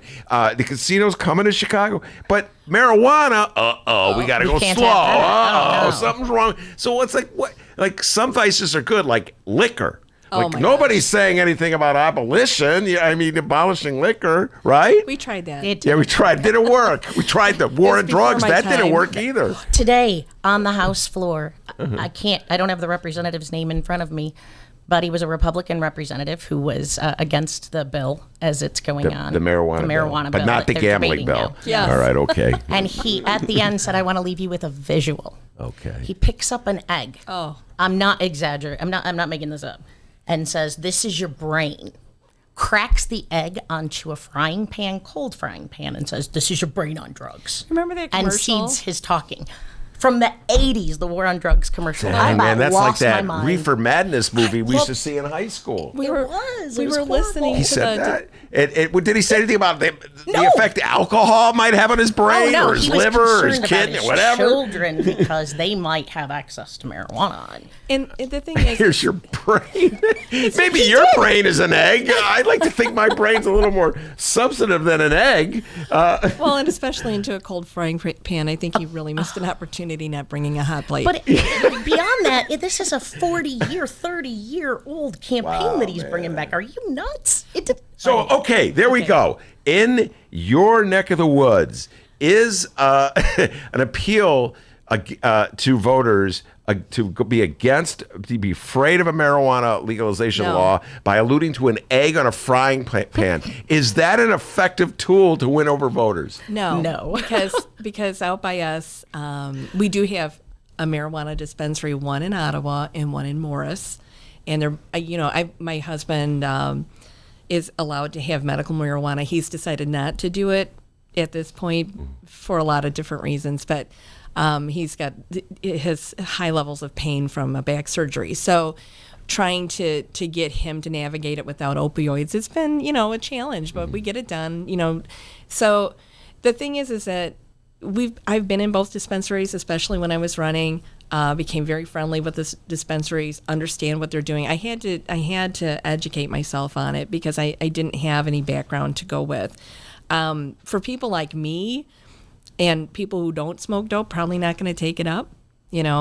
For people who do, now we get to collect taxes on it. I hope it will put a little bit of a, there's a public safety component to it too, Heidi. Well, and that's that recently, and not that I have ever, we're just going to leave that. Yeah. But in the old days, back in the day, didn't have to worry about it being laced. Back in those days in Ottawa. But you didn't have to. There wasn't as much of a concern about what it was laced with. Yeah. But recently, there's been a large uptick in lacing marijuana with fentanyl because it's cheap and easily accessible. Yeah. Wow. So if you're talking about these kids or adults going and getting marijuana that they'd normally smoke, but now it's laced with fentanyl, that's a whole other problem as opposed to being able to walk into a dispensary, know the percentages of what you're getting, know what you're looking for, and get safe marijuana. All right, that's Murray's speaking about her experiences with marijuana, just teasing her. Heidi Henry as well. We got Doris Davenport. What I'm going to do, we'll take a break, bring Doris on, have some Chicago political talk. If you can stick around afterwards, we'll take a break after that, and then we'll have the three of you discussing national politics as well. You up for that? All right, very good. The great Doris Davenport is about to come on. We'll bring her on right after this. Today's Ben Joravsky Show was brought to you in part by Chicago Architecture Center. See the city from a whole new angle on a Chicago Architecture Center tour. With more than 85 tours to choose from, there are endless stories to discover. Book your tour at architecture.org/tours. Now, if you'll excuse me, I'm on a tour. Oh my, what magnificent architecture!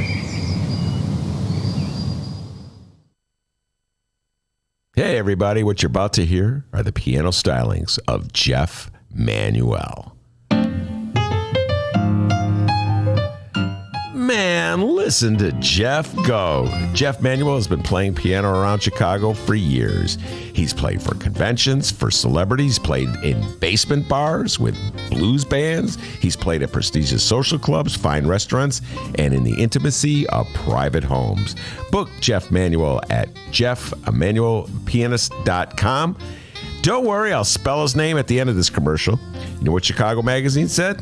They said that Jeff Manuel is, quote, as comfortable with Chopin as he is with Cole Porter. He's excellent and his performance is joyous. He offers an elegant stream of compositions and interpretations that entertains the mind but won't hurt the ears. To hear more of Jeff Manuel's work and to book Jeff for your next event, go to jeffmanuelpianist.com. I'm going to spell it out for you, people. J-E-F-F. M as in Mary, A, N as in Nancy, UELPIANIST.com. Take it away, Jeff Manuel.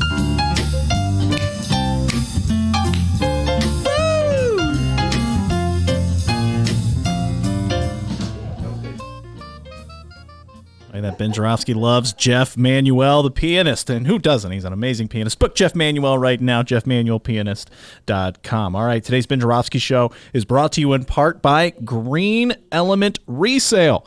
It's a shop located at 6241 North Broadway in Chicago. And people, it's awesome because you can save money. That's right. Oh, listen, that money flow. All right. One more time, Ben. Money, money, money, money. No singing. Okay. Furniture, appliances, lamps, books, clothes, electronics. Guys, it's a thrift shop, but it's the only thrift shop in Chicago that helps bring you the Ben Joravsky Show. So if you're ever on Broadway between Granville and Devon, tell them thank you and go check out Green Element Resale, 6241 North Broadway, greenelementresale.com. Now, this next part may be a bit biased because they are sponsors of the show, but Green Element Resale, yeah, it's the best thrift shop in the world.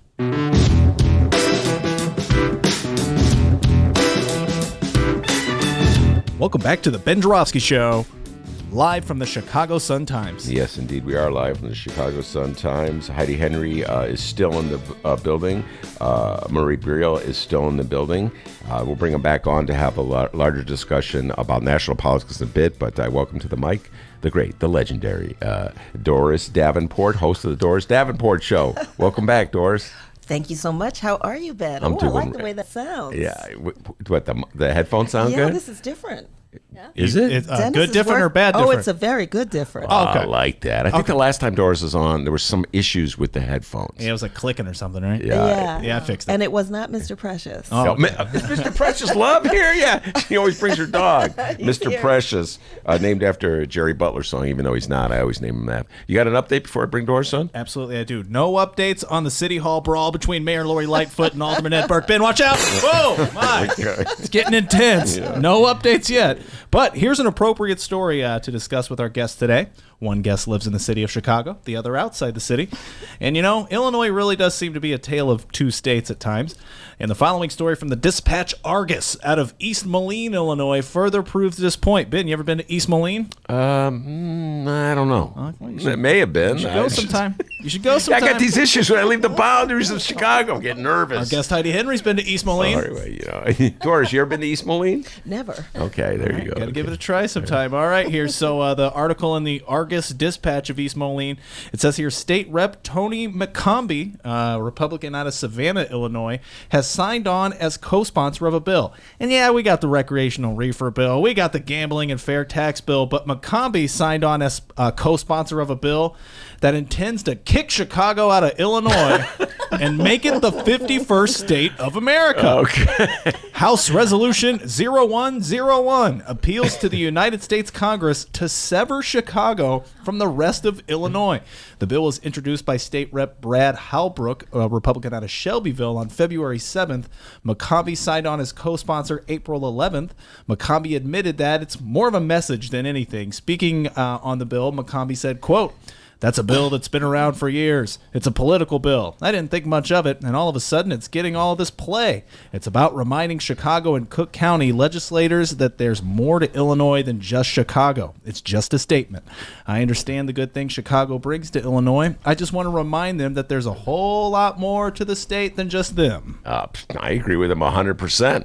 I'm the one who always stands up for downstate. I hate it when they treat them like rubes who don't do things like smoke reefer. Haven't I always stood up for them? Absolutely, and I thank you for that because I'm from downstate. Thank you. My mom and dad, thank you. I mean, the people, I'm not the one who runs the Republican Party that treats people like from downstate like they don't believe in science or they don't, like they've never seen a marijuana cigarette in their life. I'm not the one who treats them like rubes, or they don't want to fund education, or they don't want to tax rich people. I'm not the one who does that. It's the Republicans that do that. And by the way, I'm just saying, I'm throwing this out there. The way the gentrification policies as engineered by Mayor Rahm and Mayor Daley are working, they're moving poor people out of Chicago, moving rich people into Chicago. Chicago's going to become wealthier. So you cut Chicago off from the rest of Illinois. Just saying this. What's the dude's name? He's from Shelbyville. Macomb. Macombi's not from where's Macomb from? Savannah, Illinois. No, I thought you said for East Moline. Oh, that's the paper. Oh, okay. You'll get it. You'll get it. So many towns you're throwing at me. Where are you going to get your taxes from? That's what I was trying to say. They're going to have to tax. And yes, listening audience, Ben Joravsky called it a marijuana cigarette. Hang tight, millennials. That's very old-fashioned. My God. Whoa, Ben, watch out. Burke.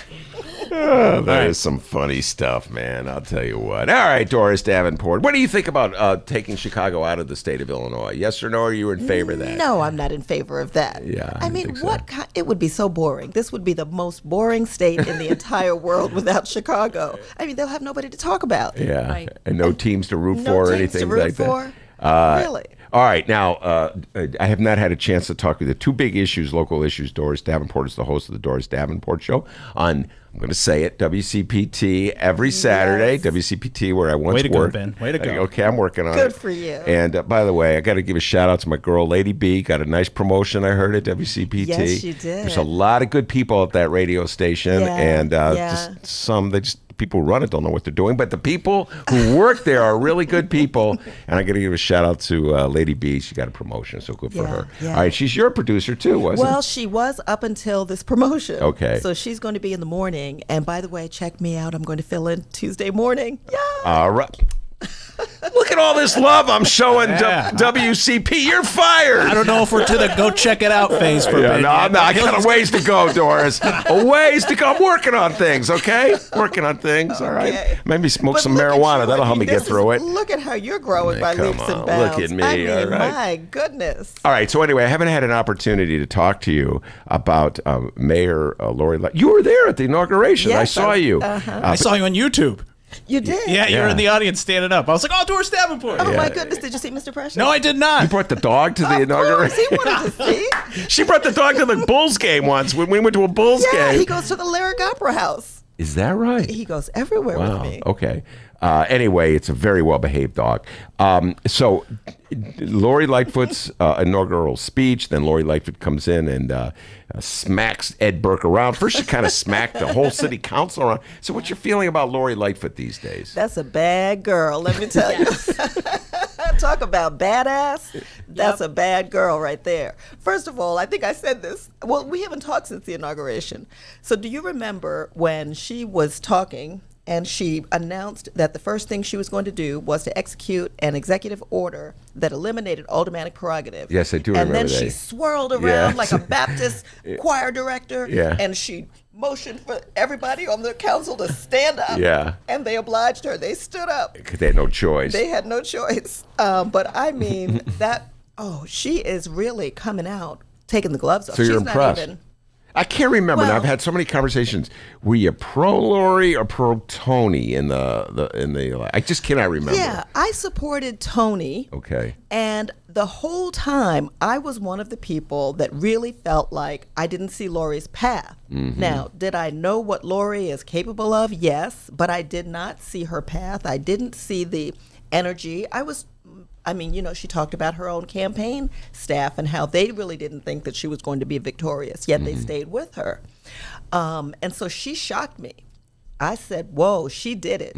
She came out and she did it. Well, it's an interesting thing. We've been talking with Heidi before you came on the show about Democrats from rural areas that are largely Republican controlled. Lori Lightfoot fits that bill. Lori Lightfoot grew up in a small town in Ohio. I presume the area is Republican controlled. It's part of rural Ohio. Ohio's a Republican state these days. And yet she's basically a liberal Democrat. And she is fearless. I mean, but she got a lot of support from the Republican, pockets enclaves of Chicago. Yeah, that's correct. Yeah, they came out very strong for her. Yeah. So, what do you think that's all about? Like, do you think that people look at Lori Lightfoot and everybody sees what they want to see? Well, I think she is an anomaly in many ways. She absolutely has those conservative leanings. She knows both sides. Remember, she can navigate herself in and out of the C-suites. So she knows what conservative white America looks like, thinks like. She knows the tricks that they play. She knows that side of the game, but she also knows her own roots. So she understands. And she talk about code switching. I don't think there's a better code switcher than Mayor Lori Lightfoot. What do you mean by that? Well, black people, we have this thing called code switching, which is, when you're around a lot of black people, you can talk a different way and say, yo, man, what's up? What up, Doris? I've never heard you say, yo, man, what's up? It's like when I go to Glen Ellen and I have to act like I came from there, which I did, and then I go to Marseilles and I don't dare act like that. Right, exactly. Wait. You kind of let your hair down in a different way, but you don't even realize it. Yeah. You really don't realize that you're doing it. So when you're in England, do you suddenly speak with a British accent? Well, I think Hello, you I'm do. Doris Davenport. I think you speak more properly because you want people to understand what you're saying. Yeah. So I do think you switch it up. Okay. Yeah. So anyway, so she code switches. Well, I think that she is able to code switch in her mind. She's able to code switch in her execution of things. She has an understanding that is unique, I think. Are you aware of code switching? I mean, does it just happen? It happens, and I don't think there are sometimes you can absolutely pull it out of your pocket and put it on. Yeah. But most of the time, it's just natural. It just happens. You fall into it. It's just like if I'm really relaxed around certain people, you will hear my Southern accent come out. What Southern? You're from New York. But I grew up I don't know most of it, but almost every summer of my life on a farm in South Carolina. I went to high school in South Carolina. I thought I heard some South Carolina in your... Really? Yeah. See? Your I voice. told y'all. Oh, there we go. Y'all don't want to listen to me. But I'm one of those that says I am just as comfortable in a skirt and high heels as I am playing in the dirt. Yep. And if you really want to know who I am, think agricultural farm girl, not the city girl. I am somehow or other. I've known you all these years now, and I did not know. Either I knew that and forgot it, or just put it out of my mind. Just think of you as a city girl, and I think of I do not think of you as a farm girl at all. So all right, so there's this strong personality that's emerged. And the defining moment in many ways occurred a couple days ago at the city council meeting where Ed Burke, if I didn't know better, I'd say he was doing her a favor. I would say that he arranged it before they did it. He was mansplaining. That's exactly. That's good. I love that. That's what he was doing. And she took him out. And Man, Heidi Henry should have her own radio show. Good God. Wait, I do have a podcast. That is correct. We were supposed to plug the podcast. Plug it now, Heidi. Plug it now. Heartland Mamas. Heartland Mamas. Okay. Me and Murray. I think Heidi should come on the Doris Davenport show. I That's think what so, too. I think. We'll close that deal before you leave. That deal will be cut before we leave. So did you? I mean, it couldn't have been. It couldn't have worked better for Lori Lightfoot if they did arrange it. Well, let me tell you, all I can say is that was a show-nuff spanking. Speaking of code changes. That was a show-nuff spanking. Do you remember last year? Dennis was a little late there. Sorry. Do you remember last year when Alderman Carrie Austin was caught on tape saying, y'all ain't seen no thugs till you seen the city council thugs? Yes, I do remember that. Now, I think what you're seeing in Lori is the warning to anybody on that council and Rahm Emanuel. I played, and I do ask people to listen, on Memorial Weekend, I replayed an interview that I conducted with Lori Lightfoot during the campaign. It was right after she announced. And when you listen to that video, when you listen to the interview, you will hear her talk about so many of the things that she is doing now. You will see, you can hear, she's not afraid. She is absolutely unafraid. And she's telling them all, I know your tricks. You can think that you're going to push me around. I might be small in stature, but I'm telling you, do you remember when Mark Witt? A good friend of this show, but Rob, he did her a speak about guys who do Lori Lightfoot a favor. Rob Markwick, when he showed up and made it her press conference, right? Yeah, and you remember that? Her timing, the timing in her life, is so amazing. It is. You couldn't buy press like that. You just, it's perfect. It's well, so Doris, this is something I've struggled with all these years. I'm not from Chicago. I moved here. And one thing, carpetbagger. I know, I'm a carpetbagger. I've been here so long. I'm a carpetbagger. Yeah, wow. My land of fame and fortune. But Chicagoans have this infatuation with tough mayors. Yes. And generally that meant electing, at least for the last 30 years, people who are just rude and abusive, patronizing, condescending bullies. Right. All right. And generally small people. All right. That's a whole weird thing. So here we keep continuing like people who are not tall as mayors of the city of Chicago, which is a whole other What issue. is that about? I do not know. I'm always struggling. Never thought about that. Well, think about it. We never. What's that about? You're asking me? We have to talk to a doctor. Yeah, get a therapist in your studio for your next show. Benny J, you got a shot at mayor, buddy. I'm a giant compared to our mayors. I tower over them. I'm like Pascal Siakam. I'll block their shots. Anyway, sports reference. Nobody got that. All right. But Lori Lightfoot, unlike Rahm and Daley, doesn't treat people rudely. Yeah. She's a real. She treats you with respect if you treat her respect. Yeah. Now, if you cross the line, she'll right. swat you down like a fly. That's right. She did to Ed Burke. She's no pushover. But do you see the distinction I'm making here? Yeah. It seems like Chicago has elected mayors who try to show they were tough by picking up people that they knew they could push around. Well, that's why I say she's an anomaly, because I do think some people thought they might be able to push her around. And that's why she's showing them right now. Don't even think about it. Yeah. And when after she whipped Ed Burke, and she did, come on, that was a whooping. Yeah. But after she did it, and the press came to her and said, what was that about? With the mic in her face, she said, and every time he does it, the same thing will happen. Yeah, yeah. So she's letting you know. You know I'm what? here to get. I came in with a mandate. I'm going to push, push, push, and let's see. I do notice that just like I think it was yesterday, there was a huge bill on, I think it was in McCormick Place, 1% tax. Yeah. They wanted to expand their tax base to go way up to Evanston. Yeah, and then they were going to tear down McCormick Place and build a new facility to the west. Go ahead. Right. And that would cover a lot. Now, if you really go into the bill, and I dug into it a little bit, I was quite surprised to see the village of Rosemont was reaping quite a bit of benefit from that bill. I didn't understand how that worked its way in there. But at first, she had said that she didn't know enough about it to oppose it. And then within the last 24 hours, she came out and opposed it. So I think that, she realizes that she's not going to be able to, this is a fast game when you're the mayor of the city of Chicago. You can't sit back and say, I'll think about it. The press is not going to let you do that. The people are not going to let you do that. And just the sheer volume of issues are not going to let you do that.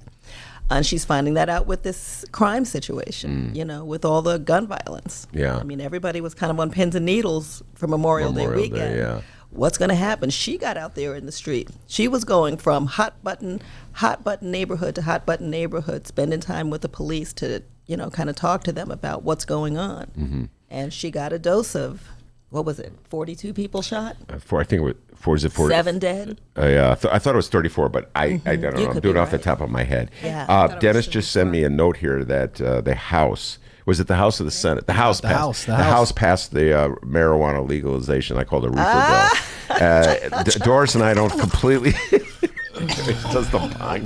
We don't completely see eye to eye on the marijuana deal, but the House has passed it, and it goes to Governor Pritzker to sign, and he's already said he's going to sign it.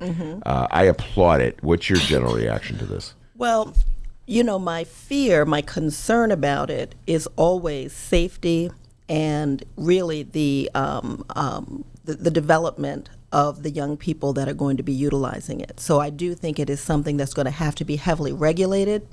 I think that now what people are smoking now is not the same thing that you were smoking in the 70s. Yeah. That's what Murray was telling me, yeah. And I don't care what name you give it, it's stronger. Yeah. I don't care what they're lacing it with, it's still stronger. The people who smoke it will tell you that it's stronger. Well, there may be a few in this room who can help me out on this. Well, the people that I know that smoke it say that it's stronger. So we've got some hands being raised here. But here's my real issue. Yeah. I'm not opposed to. Remember the last time I was here, I said I'm on the bandwagon now of I'm for it because I know it's going to go through. Yeah. And I want to make sure it goes through correctly. Now, did it go through correctly? No, but we've got work to do. We need to ensure that there's a workforce diversity plan that gets put into policy. We need to make sure that the people who are working in these facilities have the right to unionize. This is an opportunity for unions to right a lot of the wrongs that have been happened over the years with locking black people out of the unions. This is an opportunity to open that door, create hundreds of opportunities for people to grow up in the ranks and really move from working class to middle class economically. I think that this is one of those, I understand what the police are talking about, frankly. They have a legitimate concern, and that is you all pay us to make sure that you are safe when you're on the roads. When we pull somebody over, how will we know? We can look at them and tell they're high if they've caused an accident. But we don't have any apparatus. There's no there's a breathalyzer test that you can give somebody if they're drinking, but that doesn't exist yet. Well, there are some sample products, but Chicago doesn't have them, is my point. Illinois doesn't have them. That was one of my concerns when I was running for office, and that was an issue that I had embraced was legalization. And it was mostly out where I live. The racial profiling when I would canvass door to door was strictly limited to people of color. People of color or black people? Oh, well, it was mostly black people, but I have to tell you that it was in the Hispanic population as well. So the thing is when you meet a young man at the door and he has to work at the warehouses for less than $10 an hour, he can't keep a steady job because of this record that he had when he was 17. And the ridiculousness of keeping him from realizing the full potential of his young life. Yes. Oh, my God. That's why we need to do that, and we need to have a greater expungement. I mean, exactly. That's a huge issue. Well, listen, don't get me started on the expungement issue. The Republicans were trying to make that a reason to vote against the marijuana bill. I went nuts on that yesterday because it's so interesting when it comes to protecting the rights of Donald Trump from being prosecuted for his crimes and misdemeanors. He's an old white guy. Of course they are. They stand up. Suddenly they're ACLU, card-carrying members of the ACLU and with constitutional rights. But when it comes to some ordinary Joe who's arrested on the west side or the south side for a joint, well, he's a criminal. He's a criminal. Yeah. Did they compromise on that? They must have because, I when you say compromise, I don't know if the Republicans were satisfied. Dennis flashed a headline in front of me, and I know there were like 30-some people who voted. 30 grams is what the expungement was going to be at, and I don't think No, the headline was that 30 people voted against the bill. So I'm presuming that they were all Republicans. Well, I can't presume that. There are probably some Democrats as well. We know that there's going to be some Democrats that are going to vote against it or just take a present vote. But I think you're right, Heidi. It was the number of grams that you're allowed legally to now carry is what the Republicans said that should be the limit for you to be able to get your record expunged. Otherwise, they're going to have a parallel process for expungement, but you have to initiate it as opposed to it being automatic. Yeah, they're going to make it harder for people to expunge the record. Yeah. And they're also going to make it harder. This is a concern that I have. Once you legalize reefer, it's going to be powerful conglomerates that take control of the business. We're seeing that happening in California already. And that's just like the way of the world, Doris Davenport. And this is a really weird thing. I almost feel it's kind of strange saying it. Like, black guys are making money off of selling reefer on the west side or the south side. Now we legalize it. They lose business. I mean, it's just... And it's they're not illegal allowed business. and they're not allowed to participate Yeah. in it economically. I'm like, and that's we always mess huge things up. problem with that. I Me mean, too. it's not so much that they were doing the business illegally before. It's just that there has to be a place for people to move forward from. Yes. And you've taken that entire platform away. Yeah. So now you have somebody who maybe supports their family with that, and now they have no income. So what's your choice? So what are they going to do? No, Yeah. well, they obviously the state of Illinois, they're not at the top of the list of things they care about. All right, now before we go to break, Doris Davenport will give you the same question I gave Heidi and Murray, and that is this: don't duck, don't dodge. When I ask you this question. Oh my goodness, there's music. All right, here we go. So, in addition to the reefer bill, they got the gambling bill. Which vice do you think is more destructive? They're both vices: gambling or marijuana smoking. Doris Davenport. Gambling. Wow. I agree with you. Yeah. Why do you say that? Well, I think that the gambling is one of those vices where you're constantly like believing, I won. All it takes is one win. Yeah. And you think you can just do it again. Now, some people will say that they call them gateway drugs because you're looking for that one good high, but that's for certain kinds of drugs. I mean, if you're smoking pot, you're smoking pot. But you're still going to work. You got to work in order to buy it. With gambling, A lot of people I work with are smoking pot. I think 45 is smoking pot. Yeah. No, if he was smoking pot, he'd be making more sense. But go ahead. Laugh more. But your point, gambling. Go I ahead. think gambling destroys families. It destroys businesses, relationships. It really it creates a lot of, psychological issues, depression. I think it's one of the, when they put video gambling in, you could see it. I see so many wide, saucer-eyed people coming from behind the curtain and, where they've got the video gambling. It's not good. It's really not a good thing. I agree with you. And yet the gambling increases the drinking. Yes. Yeah. It's all, but it's just interesting. I'm not saying I want to prohibit gambling. I'm not saying that. I'm just going to say it's an interesting contrast. You don't want a Chicago casino? I don't want, you know what? I do not want a casino in Chicago. I'm not going to crusade against the casino in Chicago, but I do not want a casino in Chicago. I feel as though the gambling is very destructive.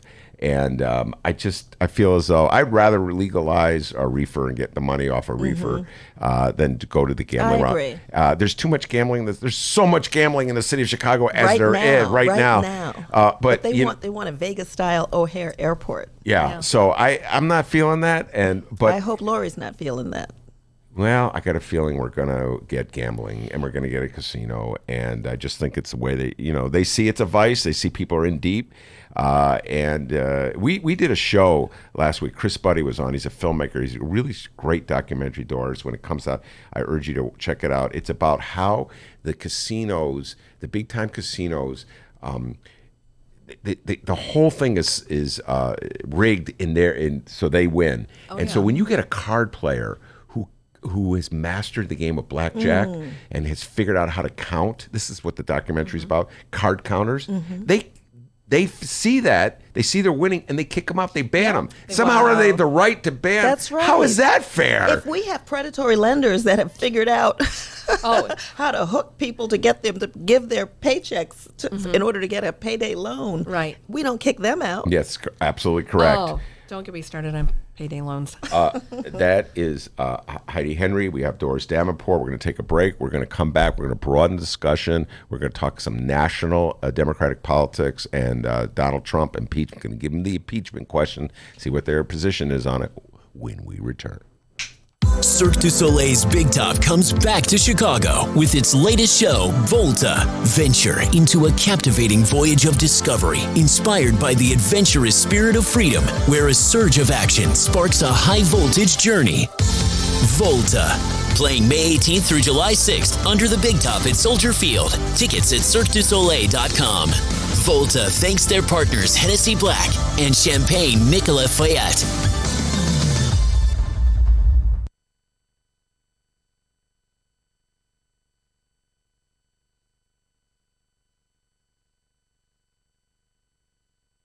Read the Chicago Reader to get up to speed on what's what in Chicago.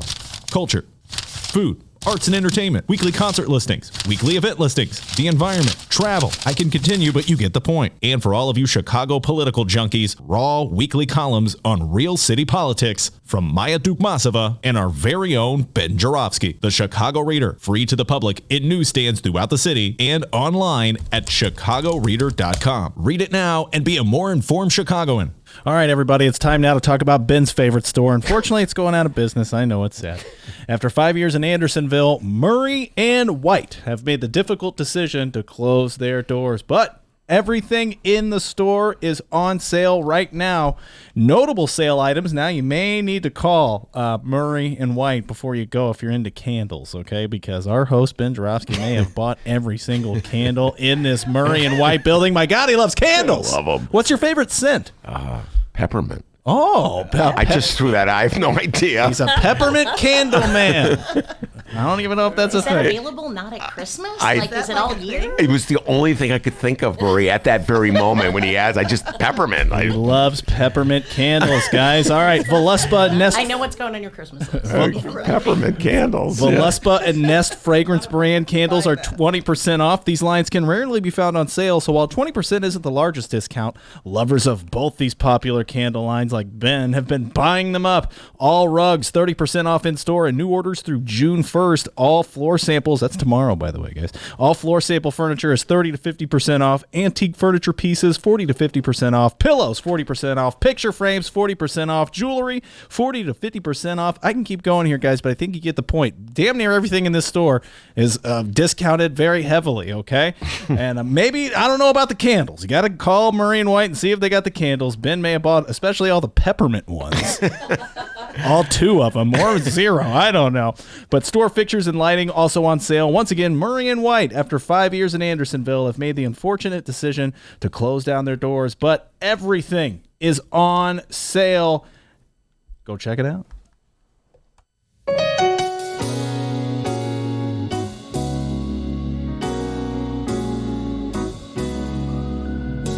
Welcome back to the Ben Joravsky Show. Mr. Joravsky, take us to the weekend, carpetbagger. Okay. That's super cool. Music means the end of another super cool show, but it's not over yet. We still have the big three. Murray Brio, Heidi Henry, and Doris Davenport in the studio. And that, by the way, is Doris Davenport playing keyboards. Is she good or what? All right. She not only hosts her own talk show, she plays I got the some piano. bandmates here, too. Yeah, she got the Murray Beal's playing drums. All right, now, enough goofing around. D, you got an update before I give them the hard questions? They're going to duck and dodge on me? Absolutely. Well, they may not duck and dodge. Come on, give them the benefit of the doubt. Okay. It is true, people. The marijuana recreational cannabis bill. We got to get better down there. We call it reefer. And oh, by the way, Heidi Henry, she called it dope earlier. That's old school. Yeah, that's old school right old there. Glenn Ellen talk. And Ben called it a marijuana cigarette. Yeah, good times. All right, so let's see here. The Illinois House voted 66 to 47 after more than 3 hours of debate. The Illinois Senate on Wednesday cleared the measure. The governor issued a statement applauding the bill's passage and pledging to sign it.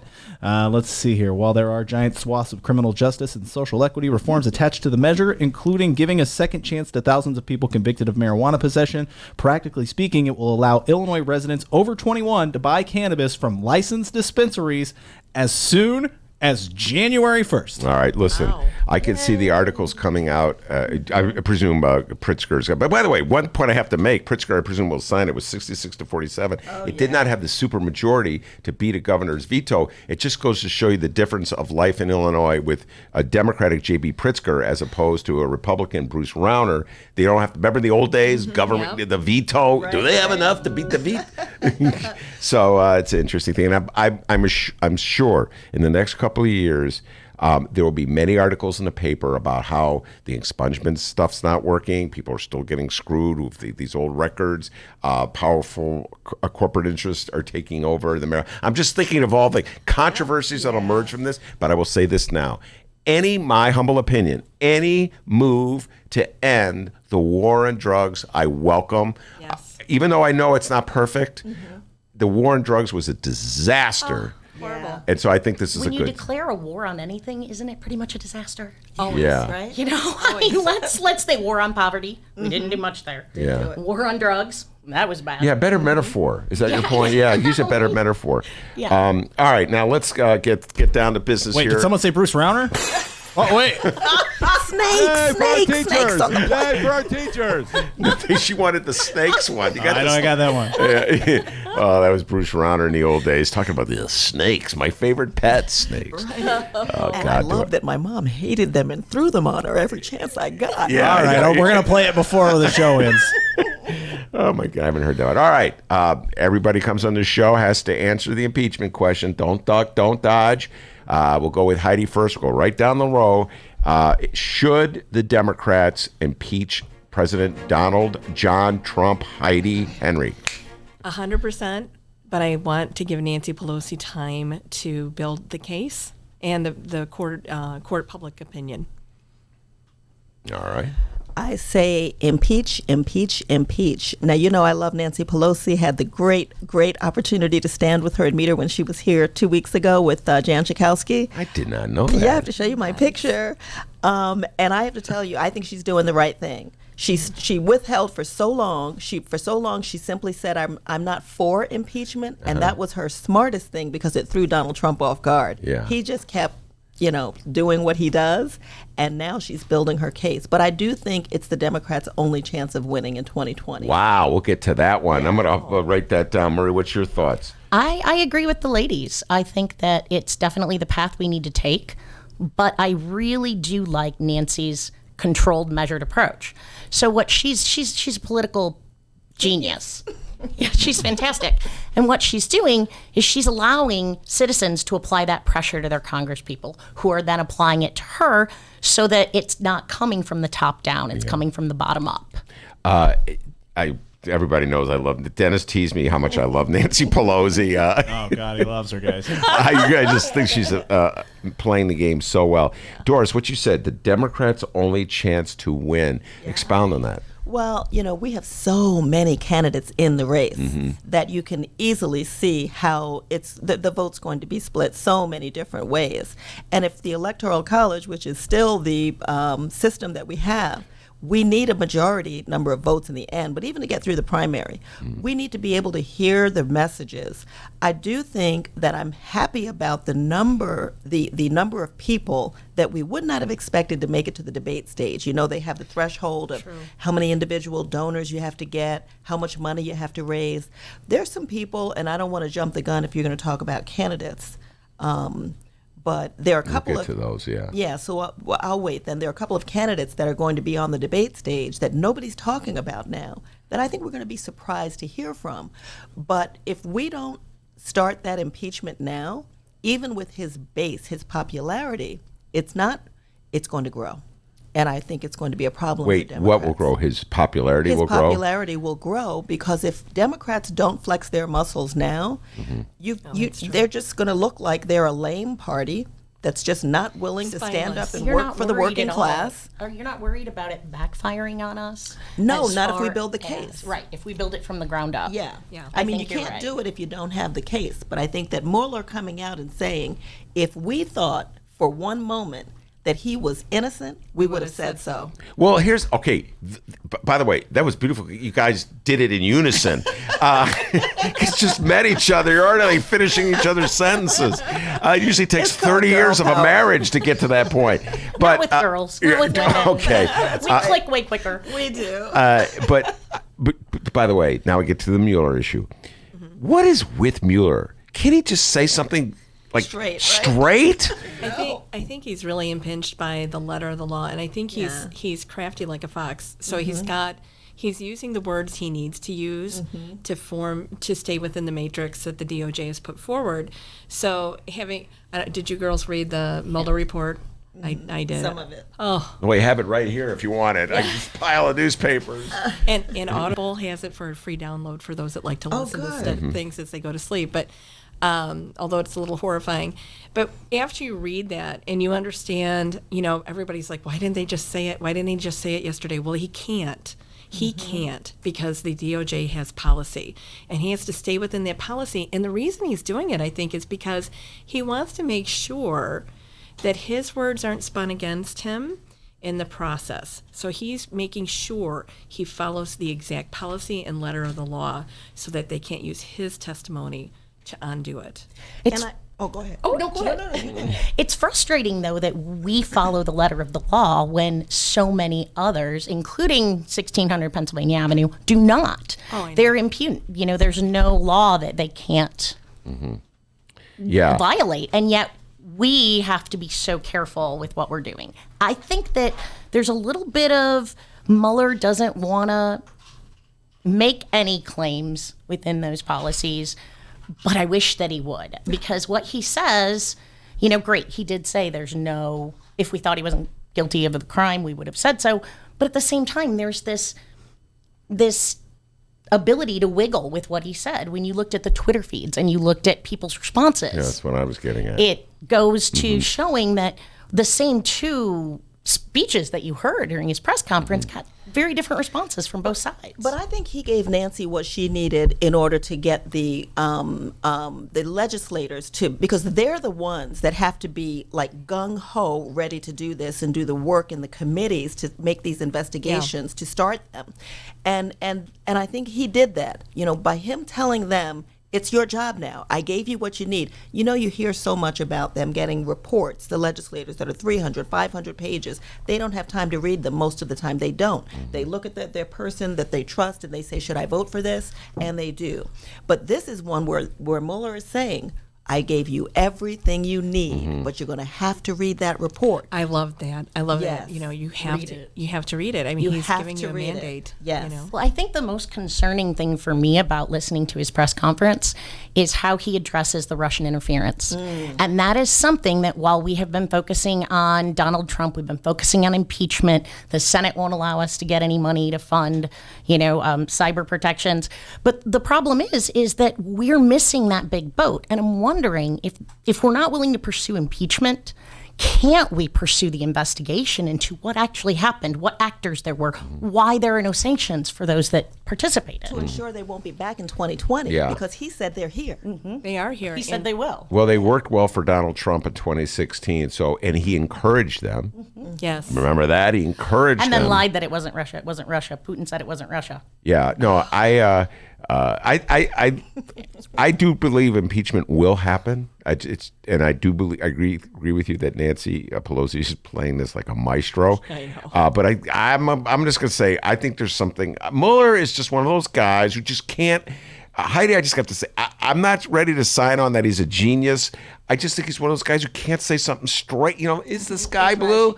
Well, the blue of the sky is like the blue of my heart. Well, what are you talking about, man? Come on, say it straight. But if he's following the protocol, and that's the thing with those guys is they're so big in protocol, right? Yeah, that's true. They're so hemmed in with what they can say, and being that they're an attorney and I'm not, I realize that there's legalese involved in how he delivered that speech.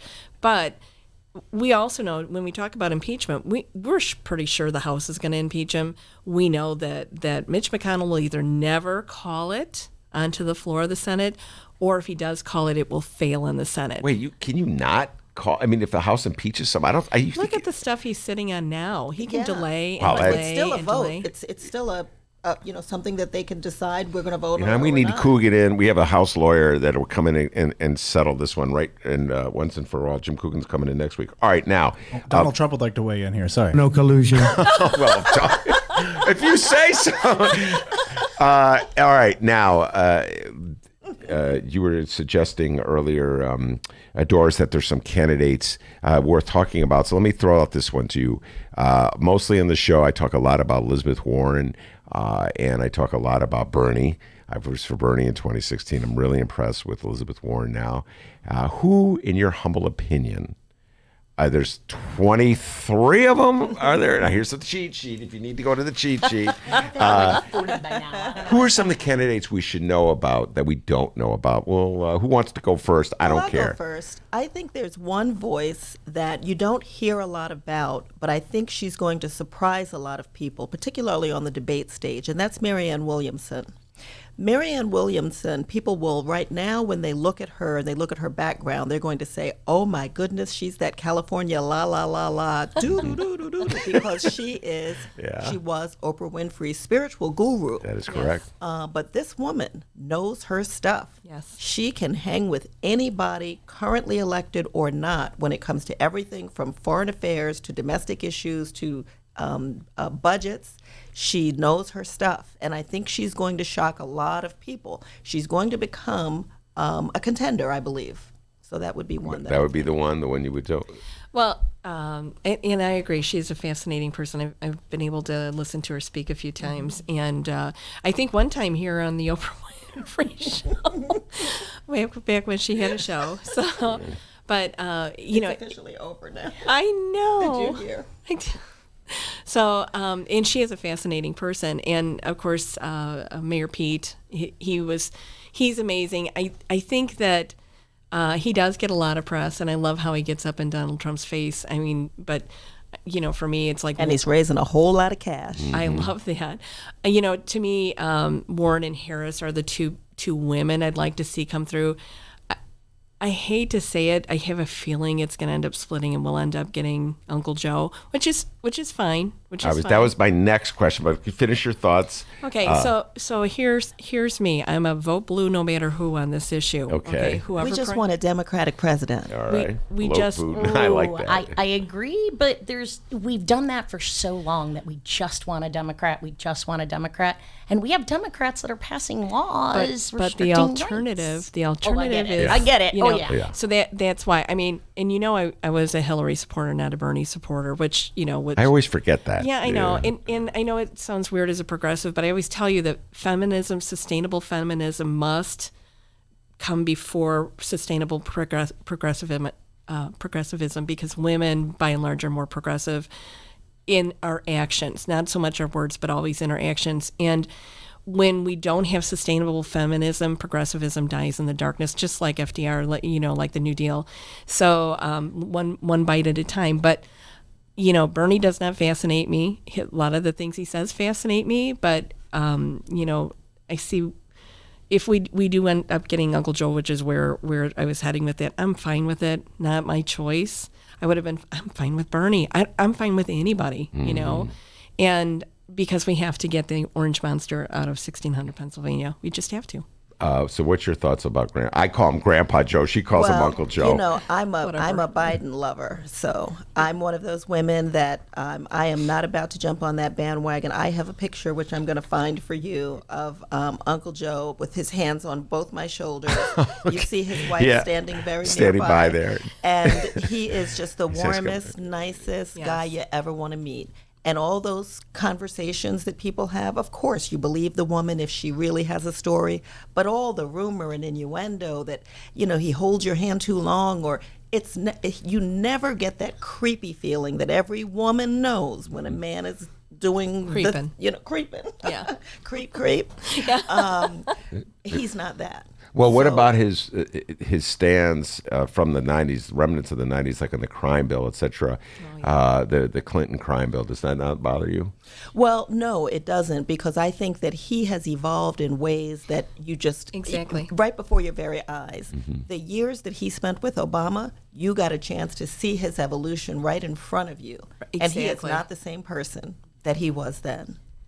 I don't know if anybody is ever the same person they are, whether they go forward, backward, or somewhere in between. Mm-hmm. As your experiences shape you, so shapes your views and what you're willing to do. I know we think, 30 years ago they did this and it was so horrible.